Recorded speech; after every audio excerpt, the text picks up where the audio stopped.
Wag wag lids, before this amazing episode of Have a Word, we need to tell you about our Patreon, which is one of the best Patreons in world comedy. We are officially the fastest growing Patreon on the planet at the minute. Fastest growing Patreon, and that's because for just £3, £5 or £10 a month, you get an extra episode a week, early access to these public episodes, and access to the entire back catalogue of all the Patreon stuff we've done in the past, which includes The specials, the ghost hunts, the lockdown lock-ins, which are now fucking legendary. Some of the live shows. It's the best money you will ever spend. the roast event is going on Patreon early in March. You get to see that. You also get early access to my tour tickets, Dan's tour tickets, live show tickets. And to be honest with you, live show tickets don't really last very long on Patreon. So if you're not a patron, you're probably not being able to come to any of them that we've put on recently. You're only going to get to be there if you sign up at patreon.com/haveawordpod and join the 10,000 strong army of fucking lunatics.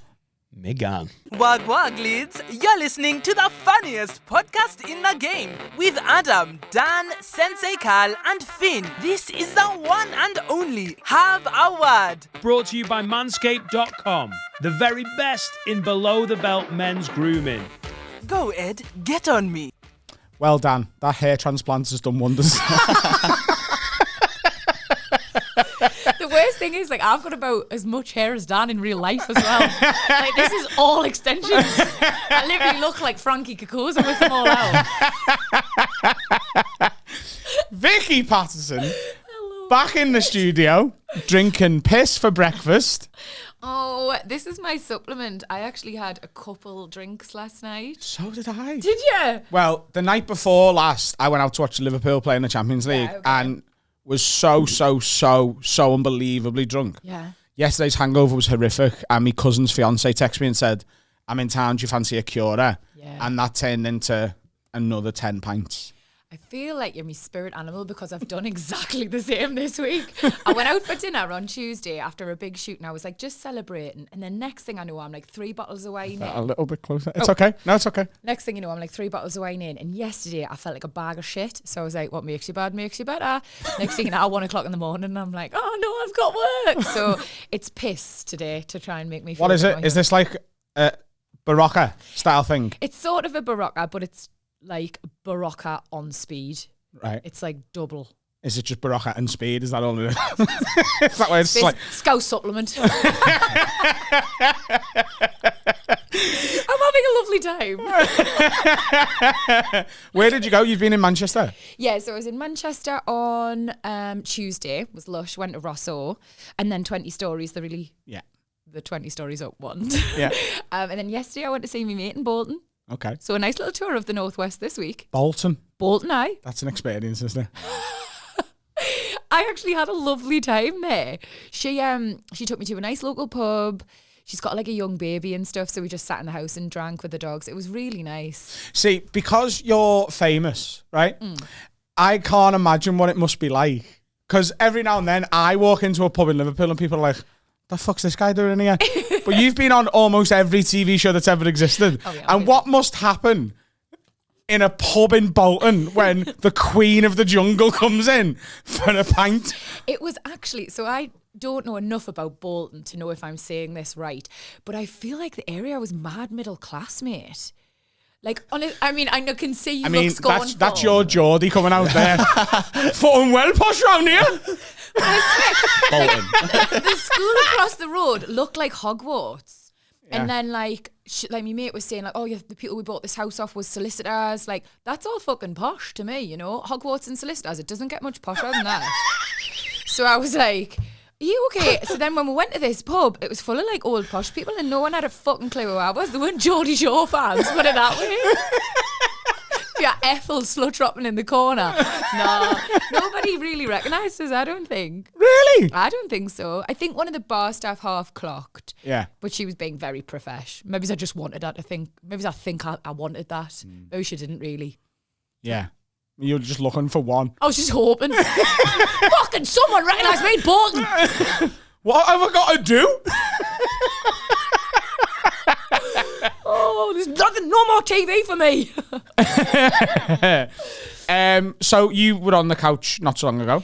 I know, and I feel like even just coming from there to here, whole different dynamic. Why? What's different about the chair? I'm nervous in the chair. Are you? Yeah. Well, for starters, this prick makes me really nervous, and the buttons, I'm scared of buttons. Why are you scared of buttons? Technophobe, huge technophobe. Right. And I feel like there's so much scope for me to do something wrong here. Okay, so as it's your first time co-hosting, I never get to touch the desk really because it's Dan's. That's Dan's thing. Does he get very territorial? If I press buttons, he gets a bit he starts fucking whack-a-mole on my hand with the gavel.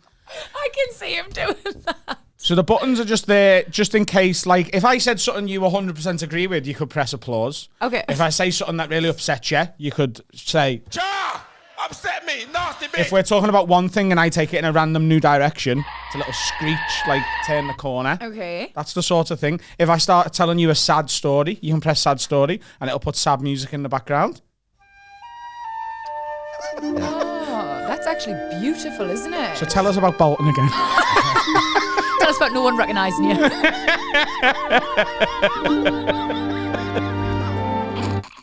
Oh, that's just gone. That's like 2 minutes long, The sad story one will go for a very, very, very, very long time. Oh, God. Okay, so now that I'm familiar with the board, Yeah. let's fucking do this, bro. Okay. You know we have been recording for 5 minutes. Oh, shit. Was I nice about Bolton? Yeah. Well, then, You fine. called it middle class, which is, that's the honestly, first time anyone's ever done that. I'm here to be above average. Do you... Right, okay. So you're a girl who's come from Newcastle. Yes. And you've gone onto this big fame, right? And you're calling Bolton middle class. Is there anywhere you've been in the UK that you consider a shithole? So where I'm from, everyone says Newcastle, and that's fair. I'll take that because where I'm from is within Newcastle, but it's actually a little place called Wallsend. Okay. And when I was growing up, and a taxi driver would drop us off, it'd be like, where we're going? I'd be like, Wallsend, but the nice part. And they'd always go, there is no fucking nice part. That's the taxi driver would always say, no matter what taxi I got in. So I'm really proud of where I'm from. I fucking love Wallsend. But I feel like the bar has been set pretty low. So I'm always impressed wherever I go, basically. I'm really happy. And then also as well, I feel like you get the best people in the worst places. So this is something me and Dan have spoke about before. Okay. I 100% agree with you. And especially, I think a good reflection of this is in comedy. So if you go to a really posh place... Oh, I imagine that's torture. It's dull. They don't want to laugh. Because their lives are good, so they don't need me to make them laugh. They're smiling all day, every day. They're waking up. They're in their fucking massive houses. Okay, they probably hate their fucking wives and husbands, and they're all a bit miserable deep down. Yeah. But they've got nice lives, and they come and they're just there because it's something to do. Whereas if you perform comedy in a shithole and people have got problems, it's a little escape for them. It's a for release a couple of hours. as well, isn't it? And they've looked forward to it and stuff. I really get that. Yeah. Also, as well, just to add to this, I've done PAs in some of the worst places in the world. I did this one place in Wales where the night I went to, nobody paid for a drink until someone had a wee. What? So nobody paid for a drink. The bar was free until someone had a wee. It was called Free Till You Pee. That's a great idea. I know, but then so everyone's looking around at each other fucking fully I dare you to piss. Literally, I swear to God. So it's mad, it's a bit eggy, it's a bit edgy. How the fuck does that bar make any money that night? Well, because then once someone pisses, everyone's just "Way!" and they still buy drinks. It's hot. It's a thing. So yeah, so that was pretty much probably one of the roughest places I've been to. People just stood around waiting for a picture with you, pissing themselves. Mate, it's carnage. People are pissing in other places. I'm telling you right now. Because it was free until you peed in a toilet. Oh, so you're just finding little nooks to piss in? I have seen lasses pee in some of the weirdest places. Yeah. Well, trying to do it in a bottle and that, we just don't have the gear for that, babes. We don't, man. We can't aim. It's really hard. Yeah. I've pissed on a nightclub floor before. Were you at that night? Well, were you at that night? I absolutely wasn't, no. So I've done it twice, actually. Once I've pissed just onto the dance club floor. Yeah. The nightclub dance floor. Yeah. And another time I just took a jug off the bar in Pop World. Yeah. And I was at the bar, literally ordering me next round, pissing. And then the girl went, "Are you pissing into a jug?" And I went, "Yeah." I was just slowly escorted out. Do you know what I thought of the other day? I literally thought of you. Do you remember Savard? Bar Savard? Yeah. Yeah. Is that still still there? there? No. Right next door to Pop World, yeah? Yes. The tequila bar? Yes. Yeah. That is still there. Yeah. Oh my God, that was like made up so much of my uni experiences, you know. Yeah. Like it's like £1 for the tequila and they've got like all the infused with all the chili and blueberry and whatever you want. It's amazing. Like we used to go in there as like if a bar before we went clubbing. Not a pre-drink. We'd already do pre-drink in the apartment. The flat, it wasn't an apartment. I don't know why I said that. I felt like a real prick. But yeah, we'd go there and we'd do roulette. So we'd order 10, for a tenner. And we'd all just pick one up and go. And oh my God, Adam, have you ever done the chili? Yeah. You've got about, and this is really gross, so I'm sorry because I'm a girl, but you've got about 10 seconds to get to the toilet if you do that chili one. Haven't you? What, to be sick? No, babe. What for? For the other thing. Surely this is your territory. For poops. Yeah. Adam, I don't know if you know, Vicky hasn't got the strongest of bowels. So that's probably hell on earth for him. I mean, Have you not done the chili shot in Savard? I have done it, but I don't think it's like an emergency shit situation for me. Babe, I'm telling you right now, I have asked a cross-section of the general public, right? And like everyone shits themselves after their shot. Maybe I'm like immune to it because I'm shitting myself so regularly anyway. Maybe you just think it's normal. Yeah, maybe I'm having a chili shot and being like, oh, time for a poo. Like, in my head, they're totally unrelated, but maybe. Like, genuinely, this is how bad my bowels can get. No. I wouldn't notice that. No. I wouldn't go, oh, that was the chili shot. I'd go, oh, it's another Tuesday.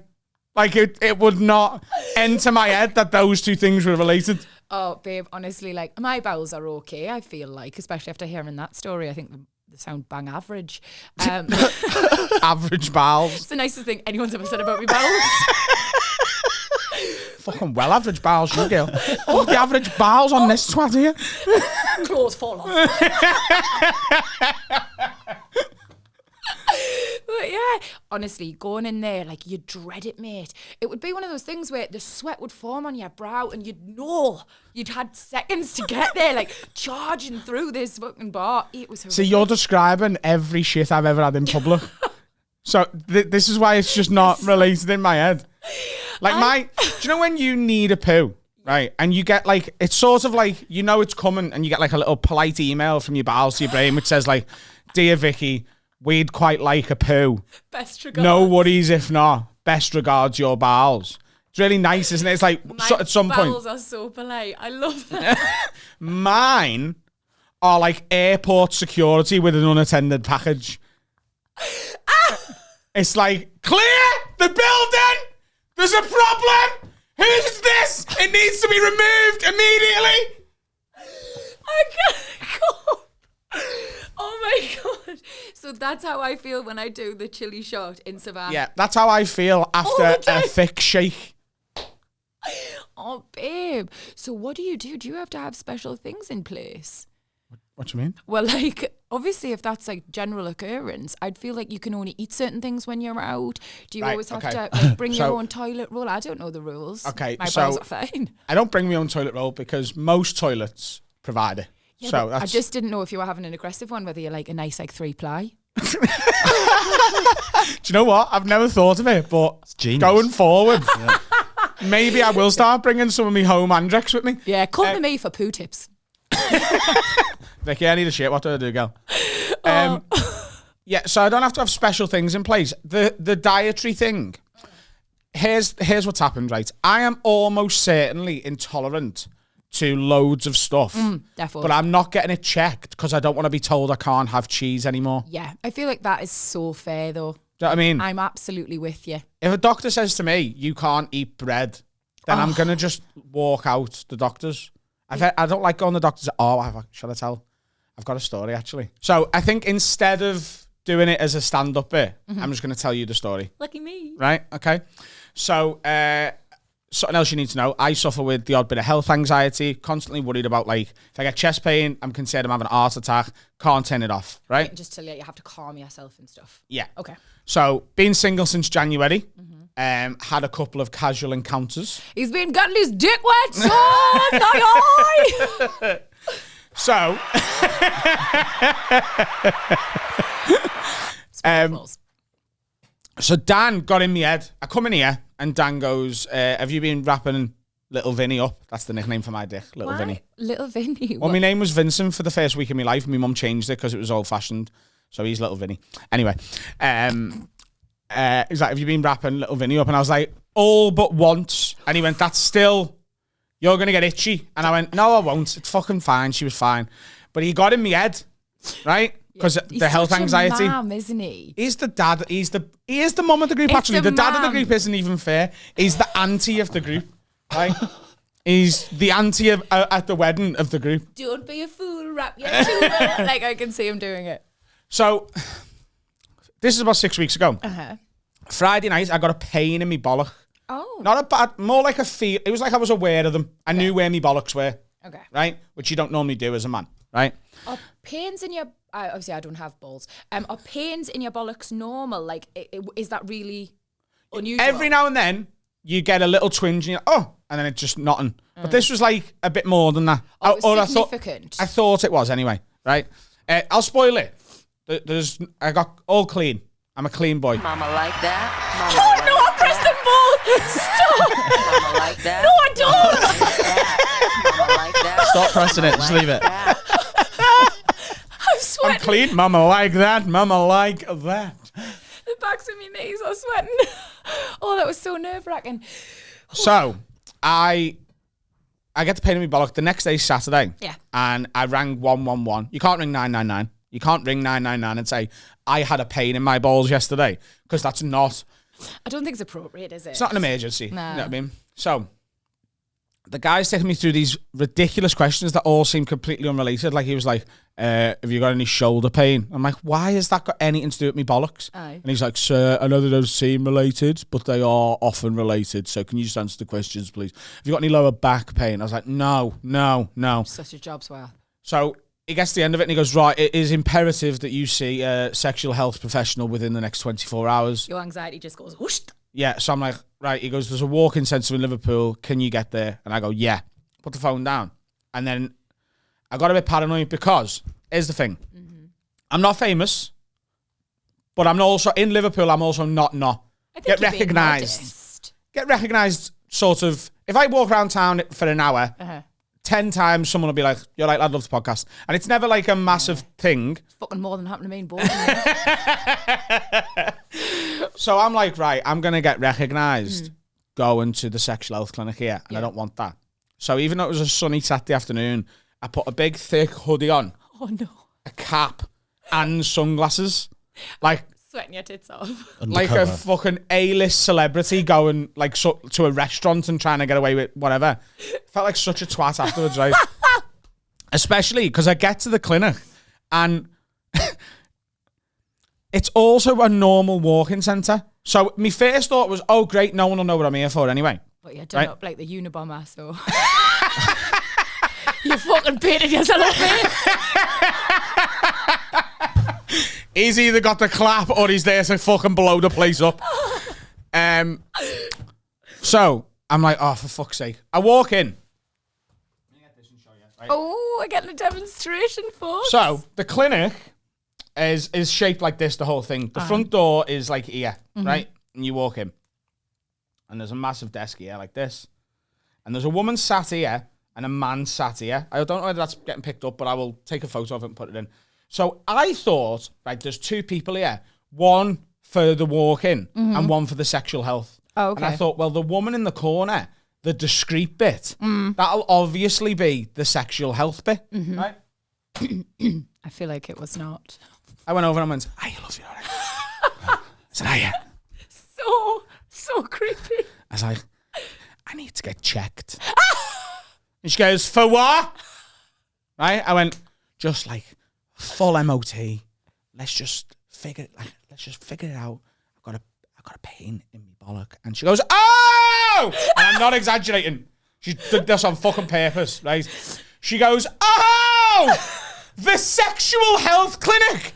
Is that desk there? Right? I'm obsessed with that. So I went, right, thank you. I went round to the guy. Yeah.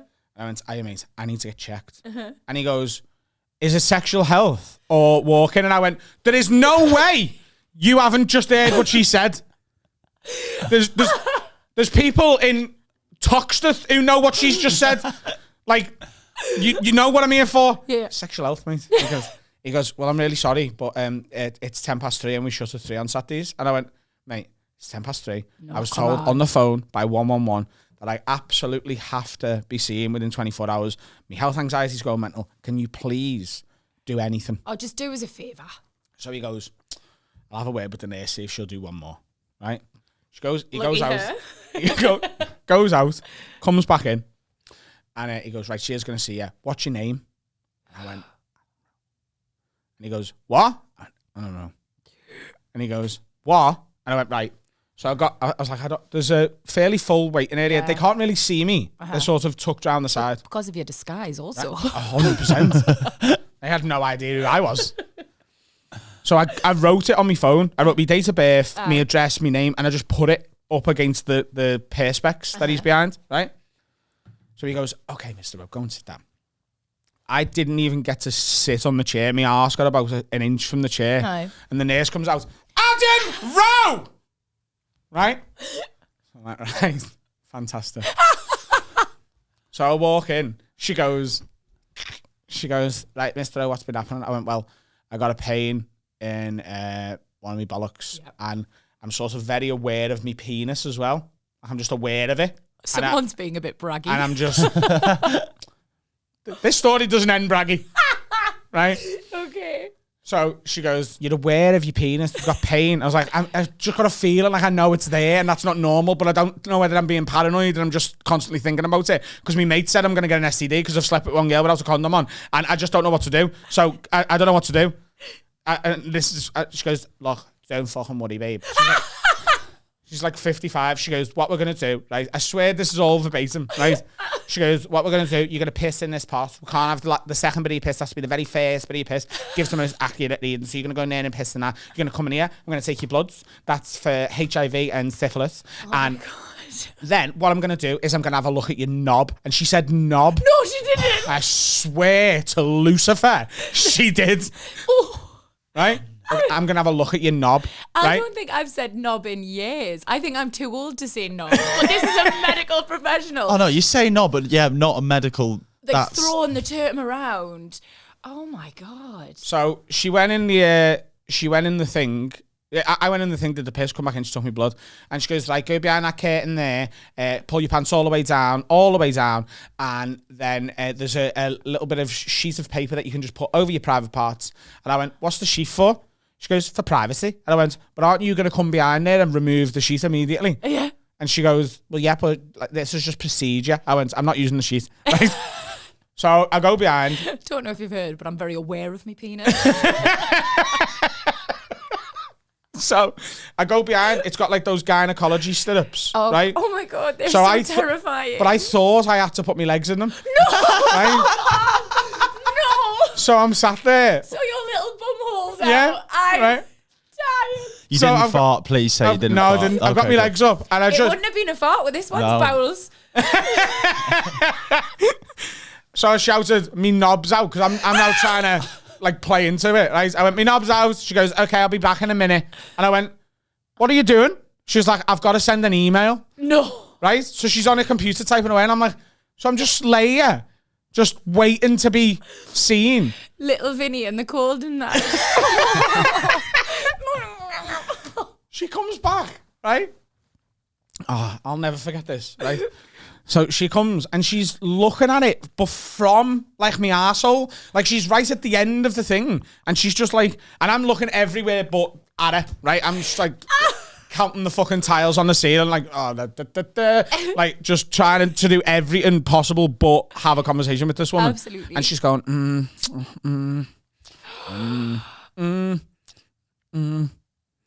And then what's she holding here? Is that a magnifying glass? No, me knob.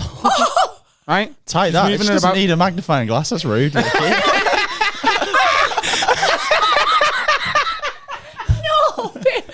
wasn't me. I thought that's what doctors do, isn't it? I think you're getting doctors confused with Sherlock Holmes. I have just watched Poirot at the weekend. And That's what it is. Got a nice. That is great in your accent. Do that again, please. Poirot. He's got a nice monocle, honey. So he has got a nice monocle. She didn't have a monocle. It's good to know that information. So she was taking longer than I was happy with. Okay. So at this point, I now look down and I can see what she's holding. Aye. Right. And with my cock in her hand, she moved it to the side, looked me in the eye and said, "So do you get recognised a lot?" No! Right? Oh, no one's allowed to say that when they're that close to your bum hole. And I went, "What are you doing?" And she went, "What do you mean? I'm making conversation." I went, "You can't just drop that you know who I am. While me dick's in your hand." And I say it was in her hand. It fucking wasn't anymore. I had 2 belly buttons for 5 minutes after she said that. Oh my good God. I've never been more embarrassed in my life. But thank fuck. Clean. Wait. Yes. The diagnosis, official diagnosis, was sometimes people get pain in their bollocks. That's a bit of an anticlimax, isn't it? Not that I'm saying I wanted you to have syphilis or anything, but like that story would have been great if it ended with an exit, wouldn't it? What a reveal this would have been. And I've got AIDS, ladies and gentlemen. So, it's been nice knowing you all. Vicky's going to be a permanent host with Dan. You can live with that now. You can. Yeah, I seen some fella the other day who's lived with... Actually, did he get cured? I can't remember. There was something big happened in the AIDS world. Yeah, there's people where it's now not even in their body. That That's used to be it. that it was just a trace, wasn't it? But now Essentially. there's someone that's got So nothing. you're all right, mate. Thank you. I went to Hot Water last night. I did their Green Room podcast that they do and just jumped on the Late Show. And I tried that story out as a bit. And How'd it go? It went well, but I feel like it was more of a podcast story than a stand-up bit. And afterwards, Paul Smith goes to me, he goes, "I don't know what you're worried about, by the way, because like AIDS, like these days, it's genuinely worse to have a nut allergy." And I went, "No, it isn't, Paul, is it? Because I'm young and single, and I would much rather be on a date with a woman and say, 'Oh, by the way, I've got a nut allergy,' than, 'Oh, should have brought this up in the talking phase. Yeah. I've got the old AIDS, actually.'" I think it's so much easier to avoid like chicken satay than it is like sex with everybody else. Like that's mad. Who's Paul Smith? Because that doesn't sound like a true fact. He's the compere of Hot Water. Yeah, I think he's full of shit, mate. As a woman, I'd rather be like, "Oh, let's not go to Asian restaurants anymore," rather than like, "Fuck me, don't give a So if shit." I was racist against the Asians, that would be better. No, it's not about. It's about their cuisine, Adam. I just hate the Asian world. Made me upset. Loving the soundboard. So am I. I'm really getting into it. This has had more presses on this episode than maybe the previous 100 combined. My big fat sweaty fingers pressed all of them at once. Oh, and sheer panic. Mama like that. Yeah. Mama like that. Is there a place that you've been recognised that you absolutely did not want to be? Ooh, no, I always just love it. Do you? I don't like honestly. Like I think people might assume it happens a bit more than it does, but like when you really look like shit, and like it happens so much. Like if I'm going to work, I look a bit like this, but the rest of the time, the other 90% of the time, I look like a tiny homeless little man. And it's always when I'm like bombing about like that, some woman like lines her window down like, "I fucking love your Instagram," and I'm like, "Hello." And like it's not that I don't feel like that best version of myself when I'm like in my little man status. It's just that I'm always like, how bad do I allow myself to look on my Instagram and stuff if this is how you recognise me? I just always get, and then when I'm glammed up, no one even bats an eyelid. I think, oh, you need to try harder. That's one of the best things of your Instagram. think? Yeah, I started following you after you came in, and you present kind of a nice reality compared to a lot of people. Like I know I just put the best bits on. I don't put the shit days on. Yeah. But it's nice that you kind of allow yourself to be. That's so nice. I love you. Oh, thanks. But it is great though, because like what'll happen sometimes is I'll be hungover and I'll accidentally open my camera on selfie mode, and I'm like, ugh, and then I see one of your posts where you've done it on purpose, and I'm like, oh. We're all in this together, aren't we?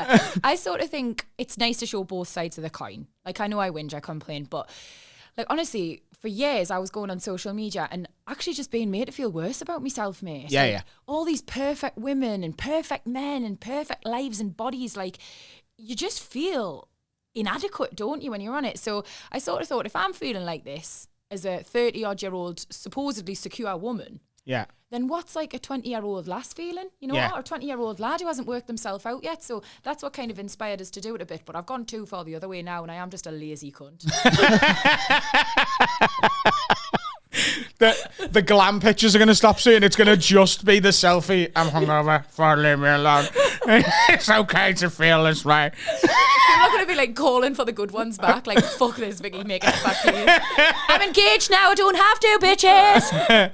You've been engaged since we last had you in? I know. Do you know what? I was literally just having a wee before, and I thought, what are they going to talk to us about? I hope I don't repeat myself and everyone thinks I'm really boring. But then I was like, actually, so much has changed. I'm engaged now, and I have brown hair. What hair did you have last time? Blonde, wasn't it? Yeah. You honestly are just, I'm loving you more and more. Yeah, I was blonde. Babe, how could you not remember that? This is what women do, you know. It was months ago. It was months ago. And we're friends. She comes into the studio. She's like, "You don't remember what hair colour I had when I last seen you 4 months ago? What the fuck, Adam? Why can you not recall? Why don't you love me? What was my eyeshadow colour that day? Why? What colour top did I have on? Blonde to brown's a big difference, though, Babs. Yeah, but like even when you were blonde, because I do remember it now, it wasn't like bleach blonde, was it?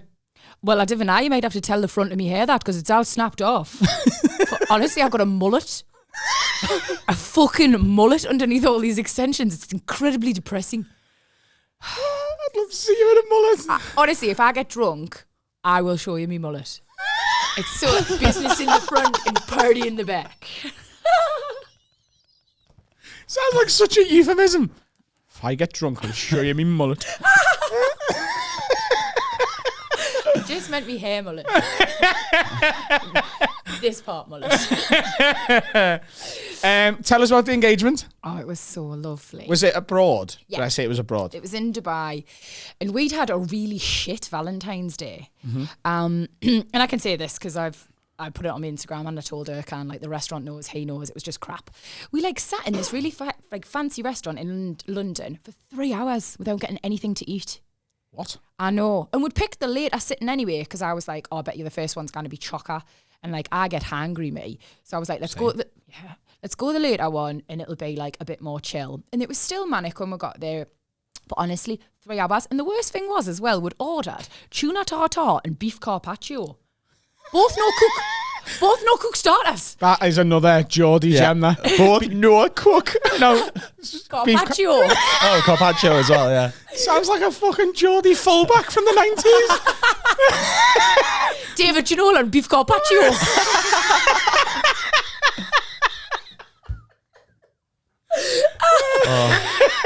Dream team. So anyway, like I just couldn't understand it. So in the end I sort of said, like, fuck this, we're gonna have to go. Like, I'm miserable, I'm starving, I want a Big Mac. And we did just that.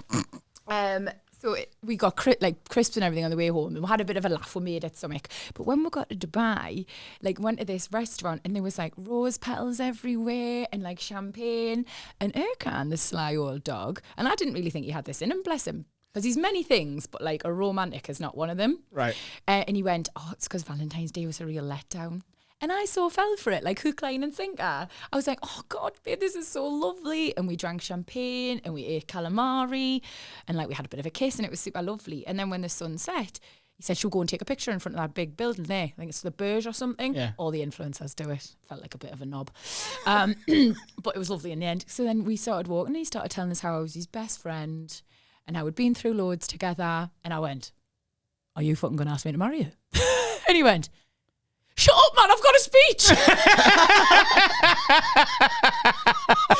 And I was like, you're fucking all right. You can't do that to the man. What are you doing, even if you knew? I didn't know. He will have built that up. What do you mean you half didn't know? Well, I was like, God, is he really? And then when he was like, shut up, I was like, you fucking all. And then he was like, oh, for God's sake, and just got on one knee. You've ruined his moment there, Vicky. Do you know how much he will have built that up in his head for weeks and months? He will have practiced with a bottle of fucking Vosine in the mirror. Like, he'll be like, right, so I'll say it like this. So, you're my best friend. I love you. No. I love you and you're my best friend. He will have done that for days and days and weeks on end. And he's prepared it in his head. Don't make us feel bad. You should feel bad. Well, fuck now, if he's anything like me, it'll only be his first one. He's got plenty more chance. You've been engaged 3 times. Yes, this is my 3rd time lucky, fellows. Never married, though? No. Okay. The whole try before you buy thing, innit? Yes. I feel like getting engaged and like, this is my opinion on it. Many women might tell us, you can always say no. It's just embarrassing, innit?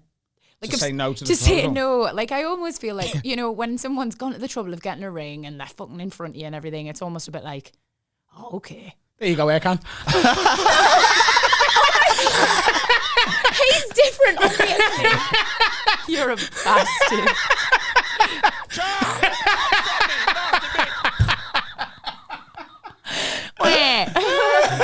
Couldn't be arsed breaking his heart, so I'm going to spend the rest of my life with him. Oh, I really hope we do. Do you think you do suit? Oh, honestly, that's such a nice thing to say because I know I'm punching with him physically. Like, he's so handsome, and also just really kind in a way I'm not. Kind in a way I'd love to be. In what way are you not kind? I try really hard to be kind. Yeah.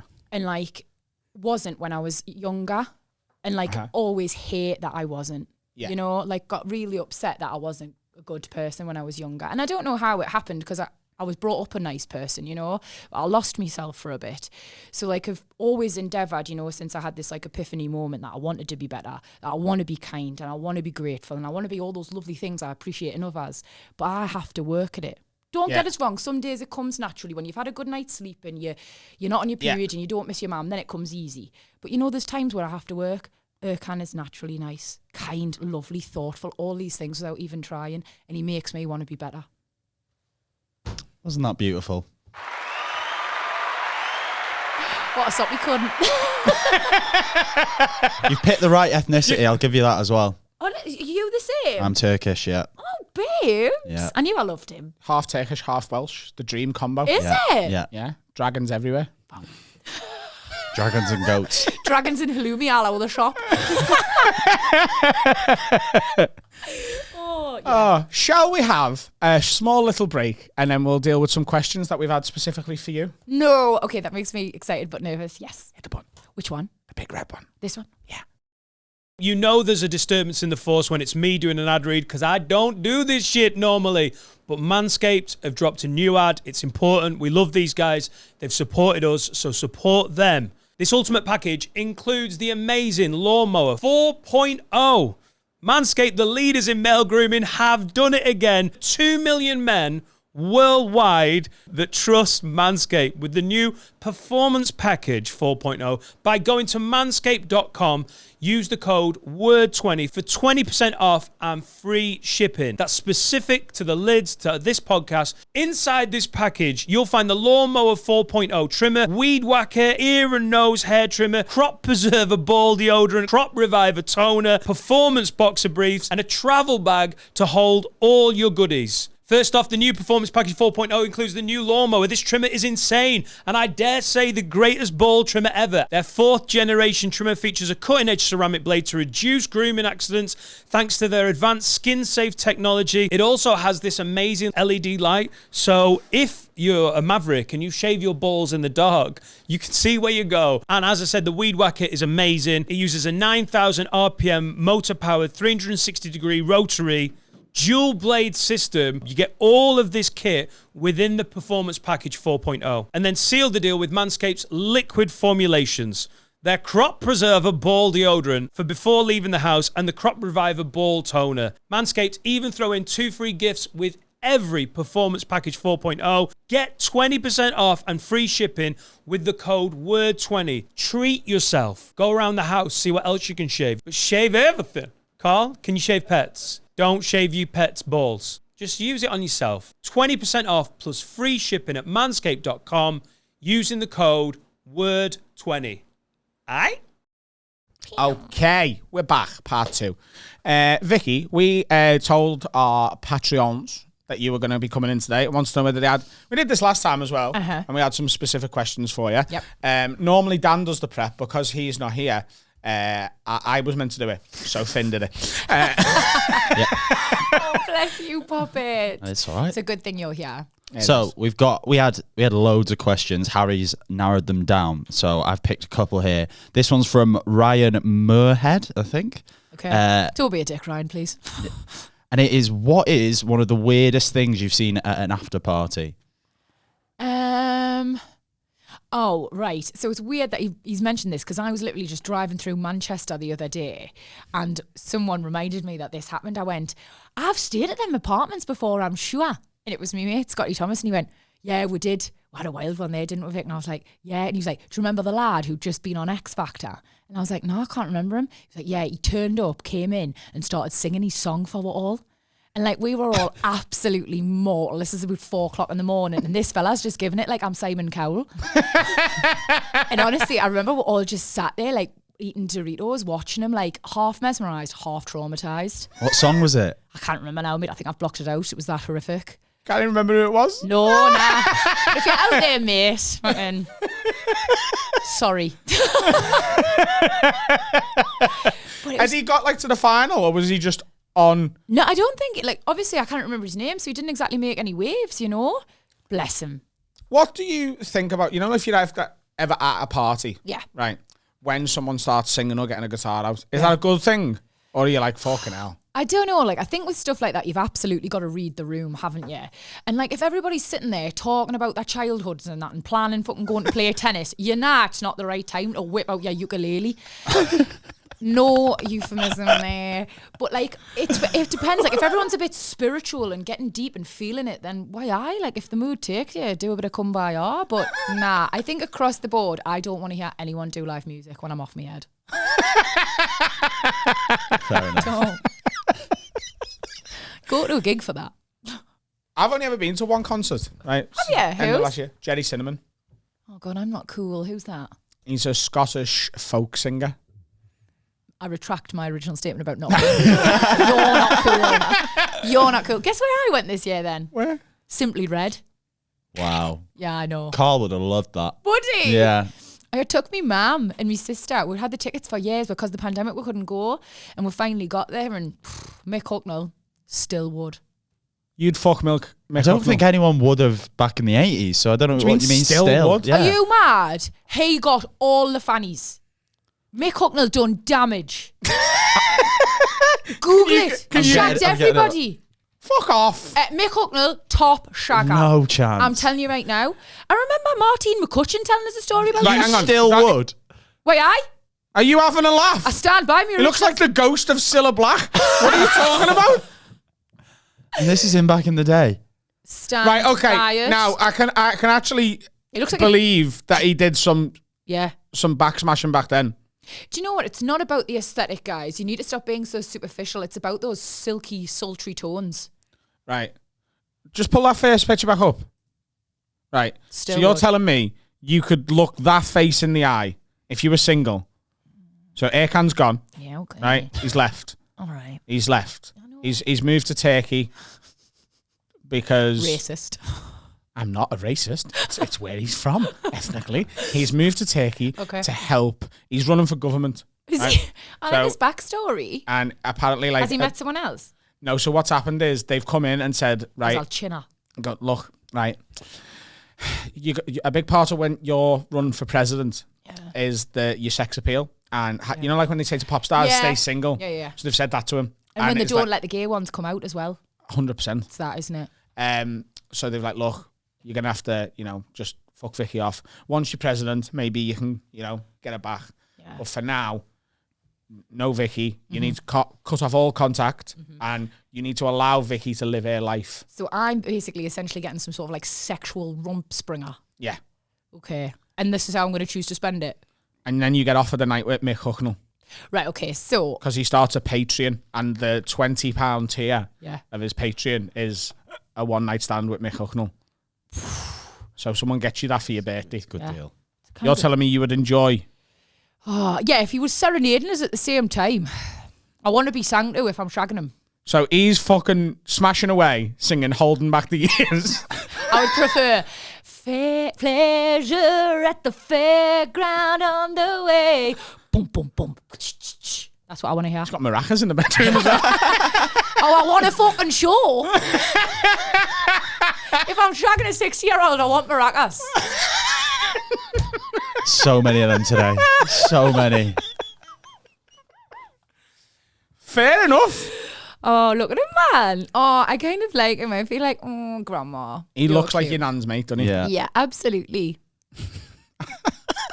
I would honestly stand by it. Look, each to their own. Yeah. You know, when I'm hungover, I've definitely sorted myself out to wear some images. Oh, I love how honest you are. We sort of have to be on this now. Yeah. We sort of made our bed and we've got to lie in You've it. set a precedent, haven't you? Yeah, it's like if we tell any story with details omitted now, Yeah. we get messages going, come on, what the Yeah. fuck? Why are you holding this back? I have to be slightly more careful on these public episodes. Okay. The ones that go on Patreon where it's just me and Dan, Yeah. they are often chaotic and too honest and Is that like After Dark? Remember yeah, Hollyoaks After Dark? That's Like essentially that. what Patreon is. Patreon, and this is already mental enough. I was just going to say, I almost feel terrified about what the things you say. Well, we've done drunk episodes on Patreon. Well, that's what my driver was saying. Like, I half said, I was like, oh, I'm a little bit hungover. And he was like, you'll just get back on it there. And I was like, no one offered me a drink last time. Fuck You, no. look at you're welcome to it if you want one. Sure, I want. I've got a drive. Funny. What would you like to drink? I would do the Cafe Patron because I know it's like gold dust now. Okay. Have we got any of the little ones? That's such a big shot glass. And you said you watched some of Molly's episode, didn't you? Yeah. A couple of weeks ago. She was on the Patron. Was she? Yeah. I half fancy Molly. I love her. She ruined Dan. We went out for a drink afterwards and Dan sort of bailed very, very early. Yeah. Did he? Dan was in a taxi at 8 p.m. Did the pressure get to him? Yeah. That's fucking massive. I poured it myself. I don't know why I'm mad. It's too big. You chose that big.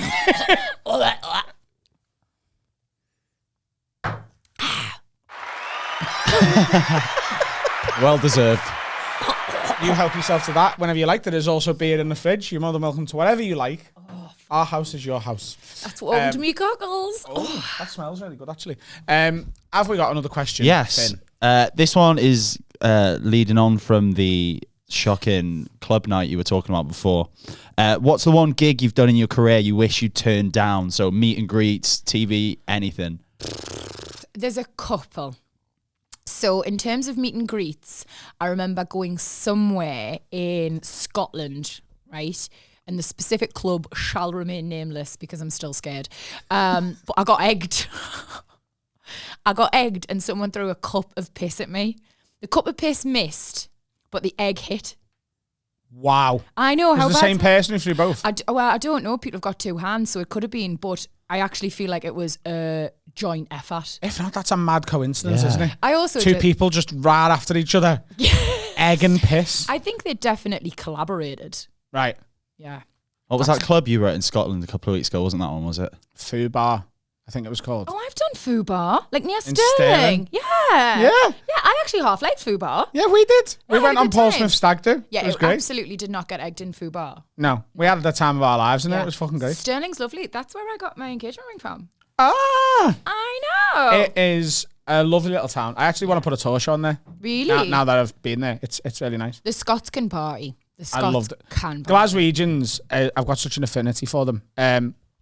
I've got a story I've never told on this that was brought back into my attention last week. I actually told it on the Green Room podcast last night, but This is going out first. this so will go screw first. them. Fuck 'em. So- I'm mortal again. This is going to go off the rails. That's all it took. So this is a gig that I probably should have never done. Welcome, Steve. Hello, honey.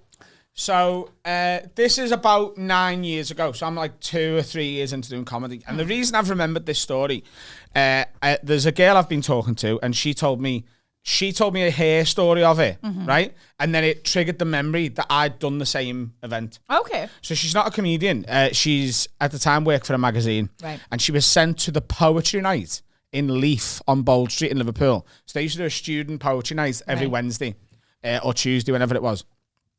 And she was sent to do a little piece. Are you okay? No. No, I'm not. I tried to show off and I regret it. Give me a second. So, she's got the same thing that I have as a comic and most of my mates have, and I imagine you have a similar thing because you're in the world of being funny. Okay. Oh. You know when someone is being really serious and you can't stop laughing at it? Yeah. Like a funeral, and you get the giggles and you're like, oh, God, right? So she's telling, the reason she told me the story is because that come up in the conversation. Yeah. So she'd been sent to do a piece on this poetry night, and obviously poets take themselves very Really seriously. And it's also a ridiculous art form that deserves no respect. But tell me how you really feel. It's just people who would like to write songs but can't. Can't sing. Yeah, they can't sing and they can't write it to music. Twats, okay? I might have been That's you told Wilfred Owen. I don't know any poets. Is he a poet? What'd you say? Yeah. And then he progressed, and now he's got my respect and admiration. I feel like that's a very risky statement. Or he had it until recently. Yeah. So, the poem she had to leave. Now, you got to understand before I say this. When she told me this, she was like, please don't hate me. Because, and I understand why she said that. And I'm, as a Liverpool fan and a Scouser, I understand why she was nervous about telling me this story. Okay. A guy got up on stage to do a poem called The 96. Oh, shit. Right? Hillsborough. Really, really serious about it. But it was the worst poem of all time. Shit. Right? So, like, I'll tell you one of the lines off thing because I don't want to be laughing at anything. But, like, it made me laugh. And I'm a Liverpool fan whose granddad was at Hillsborough and survived. Yeah. Like, and I was like, right. She was like, I had to leave because everyone else was getting really moved by the poem. And she was like, Right? the laugh. She was like, shoulders start going. Oh, God. So I'm laughing at this story, and then I was like, I had like a therapy breakthrough. I was like, I've done the same gig, right? What, the actually same one? You were there? Not the same night, but I was booked to perform at that poetry night, but to do stand up, right? That's a bit of a change of like direction in it for the audience. You have got no idea, Vicky Pattison, right? So I get this is about 9 years ago, and I get asked. I think it was a Tuesday, right? And they go, on Tuesday, can you come and do a gig for us at Leaf on Bold Street? It's 120 quid for 20 minutes. Oh, and I was like, can. back then, like I'd probably do that now. Bang. And back then, I was like, 120 quid on a Tuesday in town, 100%, right? Yeah. So I went down. And I get there and I was like, is this a poetry night? And she goes, yeah, shh. Right? So I'm like, but you know, I do stand up. She's like, yeah, shh. I go, how many poets are on? She's like, 11. Right? Oh, nah. So there's 11 poets on and then me, You're the headliner. apparently. So the first 10 poets go on to, right? The 11th poet was greeted like the Pope in Dublin, right? Rapturous applause. Like Ishan at a Have a Word live show. Like just, go on, lads, right? So this guy goes on stage and I'm like, what was so special about him? that will be revealed. Oh, okay. I'm getting ahead Very of myself. momentarily. So he goes on stage, right? Mike's in the mic stand and he goes, cancer! Right? So I look to the girl next to me and I'm like, what the fuck's going on? And why do they all love him? And she goes, well, his mum died of cancer 3 days ago. No. And they're all here to support him. Oh, God, I feel like I'm going to throw up. Right? It's only a little bit to do with the shot. So, so he's he's reciting this poem through tears. Oh, my God. So he's like wiping tears. So the whole audience now went, am I on after him? Oh, my God. And the girl goes, yeah, you're here to cheer everyone up. Oh, my God. Right? So I go, right, okay. So he does the poem.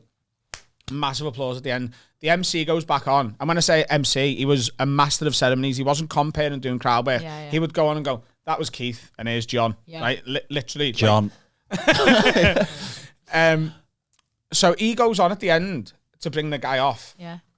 And I swear this is how I was introduced. So he hugs the lad who's done, he hugs Cancer Boy poem, right? Cancer Boy poem. So he hugs him for what was probably 10, 20 seconds, but felt like an hour and a half, right? Comes off, goes to the mic stand, he goes, oh my God. But for him to do that 3 days after, and just... I feel like I'm actually going to cry. Anyway, I know a lot of you are first timers here tonight. Any regulars will know we're normally strictly poetry. but there's a comedian who wants to close the show. Oh my God. So they made it sound like you fucking wanted to steal Cancer Boy Poem's thunder. It looked like I turned up, gone, well, he's fucking miserable. Well, I'll cheer everyone up. And he goes, so please give it up for Mr. Rowe. So I'm introduced as this pretentious Mr. Rowe guy. I feel that makes you sound like a music teacher. Mr. Rowe? Yeah. Like who teaches people the clarinet. Do you not feel like Mr. Rowe sounds like he would teach you the clarinet? Yeah. Absolutely. I used to play the clarinet. Did you? Me too. Did you? Yeah. I got told to give up because I didn't have enough puff. What? We'll just leave that one to hang. I didn't have enough puff. Like enough breath? Yeah.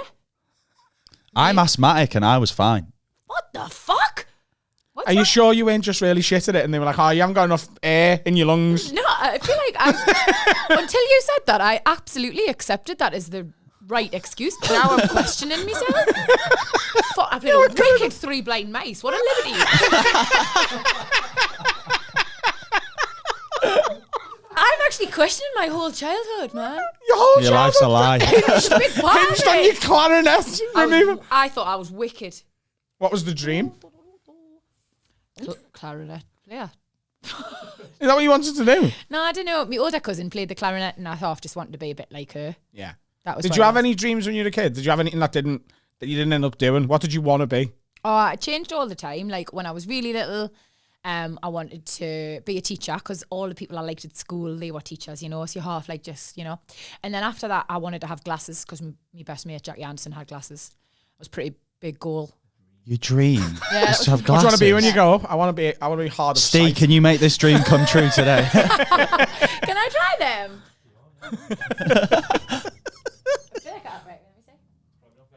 Oh my God, how much do I look like Dan? Oh, that's so funny.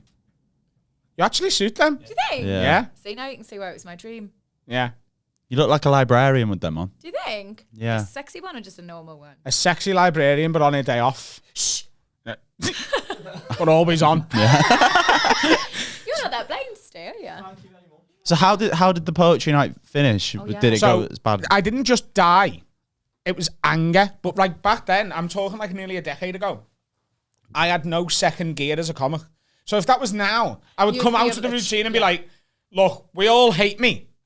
But and I'd do something about the crowd or like make it about something else and make it not funny but relevant and say something or whatever. But back then, did you basically just have your show and you did it and you couldn't, like, because Yeah, you were just learning, I had weren't you? 20 minutes of material and I did all of it in about 13 minutes. That's actually horrific. I don't think they should have put you in that position, you know.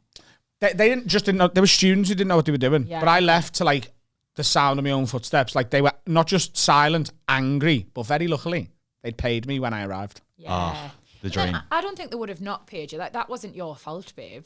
Oh, Vicky, like there's so many times where you get booked for a private thing like that where if it doesn't really go well, Yeah. regardless of the situation, Yeah. they're like, well, I'm not paying for that. I've had corporates where like Dan's had them as well, like corporate bookings, like Big companies and that. big companies will be like, I'm not paying for that. No. And you have to get like agents and lawyers and shit involved. Why? Do you know what? Just as like, not involved in that circuit at all, obviously, but as an outsider looking in, like, I just would not embarrass myself. Yeah. By looking like I couldn't pay for something. Like, I'd be mortified to be that person. Yeah. It's why I won't. So I get asked to do weddings a lot. I get a lot of messages going, we're getting married next year. Would you do a set at our wedding? And I always say no. Yeah. I'm like, my price for a wedding, and it's never been any different, and it Yeah. will always be this, is £10,000. I'm like, if someone gives me that, I can't turn 10 grand down because it's 10 grand for a day's work. Yeah. But you are essentially paying me to be comfortable with ruining the best day of your life. I know. That's a big, like, emotional responsibility. Because Nana and fucking Auntie Jill don't like stand-up. Nah. And you're gonna force everyone likes music, so whether it's a band or DJ, Yeah. in some regard there'll be something they can enjoy. Yeah. If you'll book me, and I'm not like a vanilla comic anyway, fairly abrasive on stage and whatever, there's gonna be certain people in their audience who are like, the fuck's he doing? And the kid, you can't say that in front of children. Like, it'd be awful. That's a really divisive decision, I think. Yeah. So I'm just like, I'm like, I won't do it, but if you give me 10 grand, I will. Do you know who else said they wouldn't do a wedding, which I thought was really interesting? Who? Right, so you know Adele, Yes. the one and only. Hello. So Adele, so basically Kate and Wills, you know them as well. Yeah. They're not my pals. He's going to be king. But yeah, they rang up Adele and were like, we love you so much. We're huge fans. Will you do a wedding? And Adele was like, what's the date? And they told her, and she went, oh, I can't. I've got my mate's barbecue that day. No word of a lie. Just didn't do it. Well, hang on. No. You can't just drop that story as casually as you have. Right. But it's true. So, who told you this? I read it somewhere. Right, okay. So, William, future King William, Yes. and his lovely bride-to-be at the time and now wife, Yep. Kate, they are big fans of Adele. Yes. And they offered her the chance to perform at a royal wedding. Uh-huh. And she was going to a barbecue in East London. Yeah, I suppose so, yeah. Aye, round there. And she just couldn't make it. She'd already booked herself. She didn't want a double book. Okay, so I'd have done that wedding. Yeah, well, I'd have done that wedding for free and took a camera and I'd be the most famous comedian on the planet now. but then I think, like... I'd have roasted Liz. Liz would be fucked. Not Lizzie. Yeah. Oh, that's a fucking liberty, that. She's an angel. She's not an angel. Shut your mouth, mate. She's not. Lizzie's well, she's a queen. However, let's have She it is right. a queen. You kind of go disrespecting Lizzie. I feel like grief the rest of them. There's some definitely questionable characters within that royal family. But Lizzie, if the crown's to be believed, she's gave her happiness for our country, mate. Yeah, but she's also the mother of a nonce and potentially, allegedly murdered a princess. That's a big allegedly, actually. And if my mum's to be believed, she always thought it was a queen mother anyway. She never trusted the cunt. That's what she says.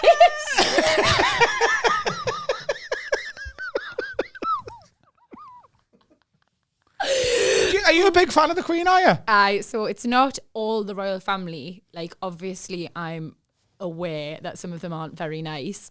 But no, the Queen I like. Yeah. And I just feel like, I think loads of the crown is true. Yeah. And it's like, you can so tell by how upset they are about it every time it comes out that it's fucking fact, you know, loads of it. And I just think Isha has gave her happiness, you know, for her. And I know she doesn't always get it right and all the rest of it. And I know there'll be loads of people who don't agree with this, but I just think she's class. And she looks lovely and green. And like, you seen how happy she gets when she sees cows? Oh, I just love her for that. Our little Lizzie. I would love to live in your brain for 15 minutes. She looks... what do you like about the Queen? She looks lovely and green. And have you seen how happy she is when she sees cows? Anything else? Nah. Just those two things. Well, that went a bit Welsh, didn't it? It was the mention of cows, fields. I got confused. Yeah. I don't... In what way is she giving her happiness for the... Like, she gets to sit on a big gold chair all the time and just have her face on money and... Is that your idea of abject happiness? But it's not necessarily happy. She must be happy. But then I think so loads of the things that me and you take for granted, like she never had the opportunity to do. And I'm very well aware she had loads of privileged things that we would never get She never had to ask the next door neighbour to lend toilet roll until we got paid on Wednesday. No, she didn't, to be fair. But as well, like, she was never allowed to just go out to a nightclub and kiss some fucking fella. I was saying recently that I think she should be allowed to do that now that she's single again. Right? I think she should. If that was me, I think I would just let loose. I'd be like, do you know what? I've been the Queen for a long time. Me fella's left me, died. And I want to go and get some. Because people would pull the Queen. I'm telling you, she could go to any student nightclub. Well, she could go 18-year-olds would be lining up. Pay till you pee. Can you imagine Lizzie and pay till you pee? Just squatting. At her age, that wouldn't be very long, though, would it? Yeah, but no one's going to be mad at her. Oh, I just love her. And like, he wasn't great to her. I don't want to speak ill of the dead, but again, based on facts I learned from The Crown, like, he half cheated on her with them ballerinas all the time and that. Really? Apparently so, yeah. It was quite promiscuous, was the Duke back in his day. Oh, wow. And so I just feel like it's never nice to get cheated on. That's a bit of a liberty. She was always having fallouts with her sister. I hate even having a crossword with my sister, so I can imagine that's shite. And then you kind of do right for doing wrong when you're the Queen. Like, everyone's always got something to say. And look at the shit show of her life recently. Sons of whatever our son is, you know. Charles was saying he wanted to be someone's tampon mug. And then what about... Did you not hear that? No. You're probably too young. So his phone got tapped years ago. And this was when he was like half still with Diana. And he was on the phone to Camilla, who's now his wife. Half still with her. She just got in the tunnel.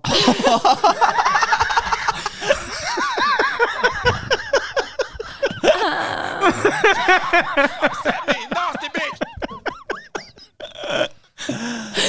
Carry on. And he just basically was saying on the phone to Camilla, it was a dirty phone call, but he was saying, I want to live inside you, Camilla. I want to be your tampon. I want to be your tampon. I mean, that is like GCSE level dirty talk, It's innit? just shite, innit? Yeah. And that's who's going to be our king. See, I didn't know this, and this lends into my theory. So me and Dan have argued about this for ages about whether the Queen and the royal family in general, are relevant, dirty bitches. Oh, okay. Sorry, I went the wrong direction. Do you know what I mean? I reckon like the Queen, do you reckon the debate we were having was just Queen and Philip? Yeah. Did they ever sort of experiment, or were they just like missionary vanilla? I reckon they like fucking hung up. Do you reckon PSX wings and that? Yeah. And that, I mean, it doesn't sound like he's had a lot of training in his dirty talk. He could actually do it, some media training, ironically enough. It's just gross. Nobody want to be your tampon. Like, even tampons don't want to be tampons. No. It's just crap. Yeah. And she still fucking married him. I'm just putting it out there, but that is what happens when you're like a prince or a king to be. Yeah. You can have shit dirty talk and people will still marry you. Yeah, but was there anything from her that got leaked back? Because she might have been even worse. I don't think Camilla was ever that bothered about Charles, was she? I reckon. That's the vibe I got, She didn't really want to marry him. That's how he ended up marrying Diana. And like, I think she just sort of married him in later life because she thought, well, you're going to be king soon. This is all like speculation, by the way. All speculation. All speculation. I don't know. None of this is based in fact. We don't know what we're talking about. Don't sue us, Liz. I would love it if Liz was a fan of Have a Word. Well, she's a fan of I'm a Celeb, isn't she? Is she? Do you not know about this? No. It's her favourite TV programme. So she knows you. Right off. So she knows you. She would love me. It's also very possible that she's become a fan of yours on the back of it. And that means if there was ever going to be an episode she would watch, it would be this one. And I've had her back all through this, so I stand by everything I've said. Yeah. Get on this. Do you know I was once 16-1 to marry Prince Harry? How right, let's put you in the scenario. How are you chatting him up? Oh, I don't know, actually. I think I'd let my body do the talking. Right. Like dance up next to him or something and let me mad, charismatic Musk just do the talking. Charismatic Musk. Is that the new fragrance by Vicky Pattison? I don't know. I've never tried anyone else. Is that not how you do it? I want that poster making and putting on Twitter the second this episode is out. A perfume advert with her in and charismatic Musk. Oh, I don't know. Well, how did Meghan do it? Fuck me. How did she do it? Don't know. They bonded over charity, didn't they? That's boring. Gimps. You do any charity work? I do fucking loads, actually. Yeah. Don't know why I acted like I was too cool for charity there. I absolutely love it. I'm a patron for loads of charities. Okay. So I was very nearly in there, quite frankly. Was you favourite? No, God, no. Did you put a bet on? No. There was other people. Cheryl Cole was in there as well. Must have a thing. So we've had Geordies. experience of being backed by bookies for something that is completely Sorry, absolutely can I just ridiculous. park the Go car on. because you've just missed something there? Have I? Right. So Cheryl Cole was in it, and Aye. you followed that up by saying he must have a thing for dark-haired Geordies. Oh, yeah. Do you think he compiled this list for the bookies himself? Well, it was obviously based in Put some Meghan at the top, Meghan at the top, and then every dark-haired Geordie you can find. Cheryl, Vicky, Charlotte in there, anyone.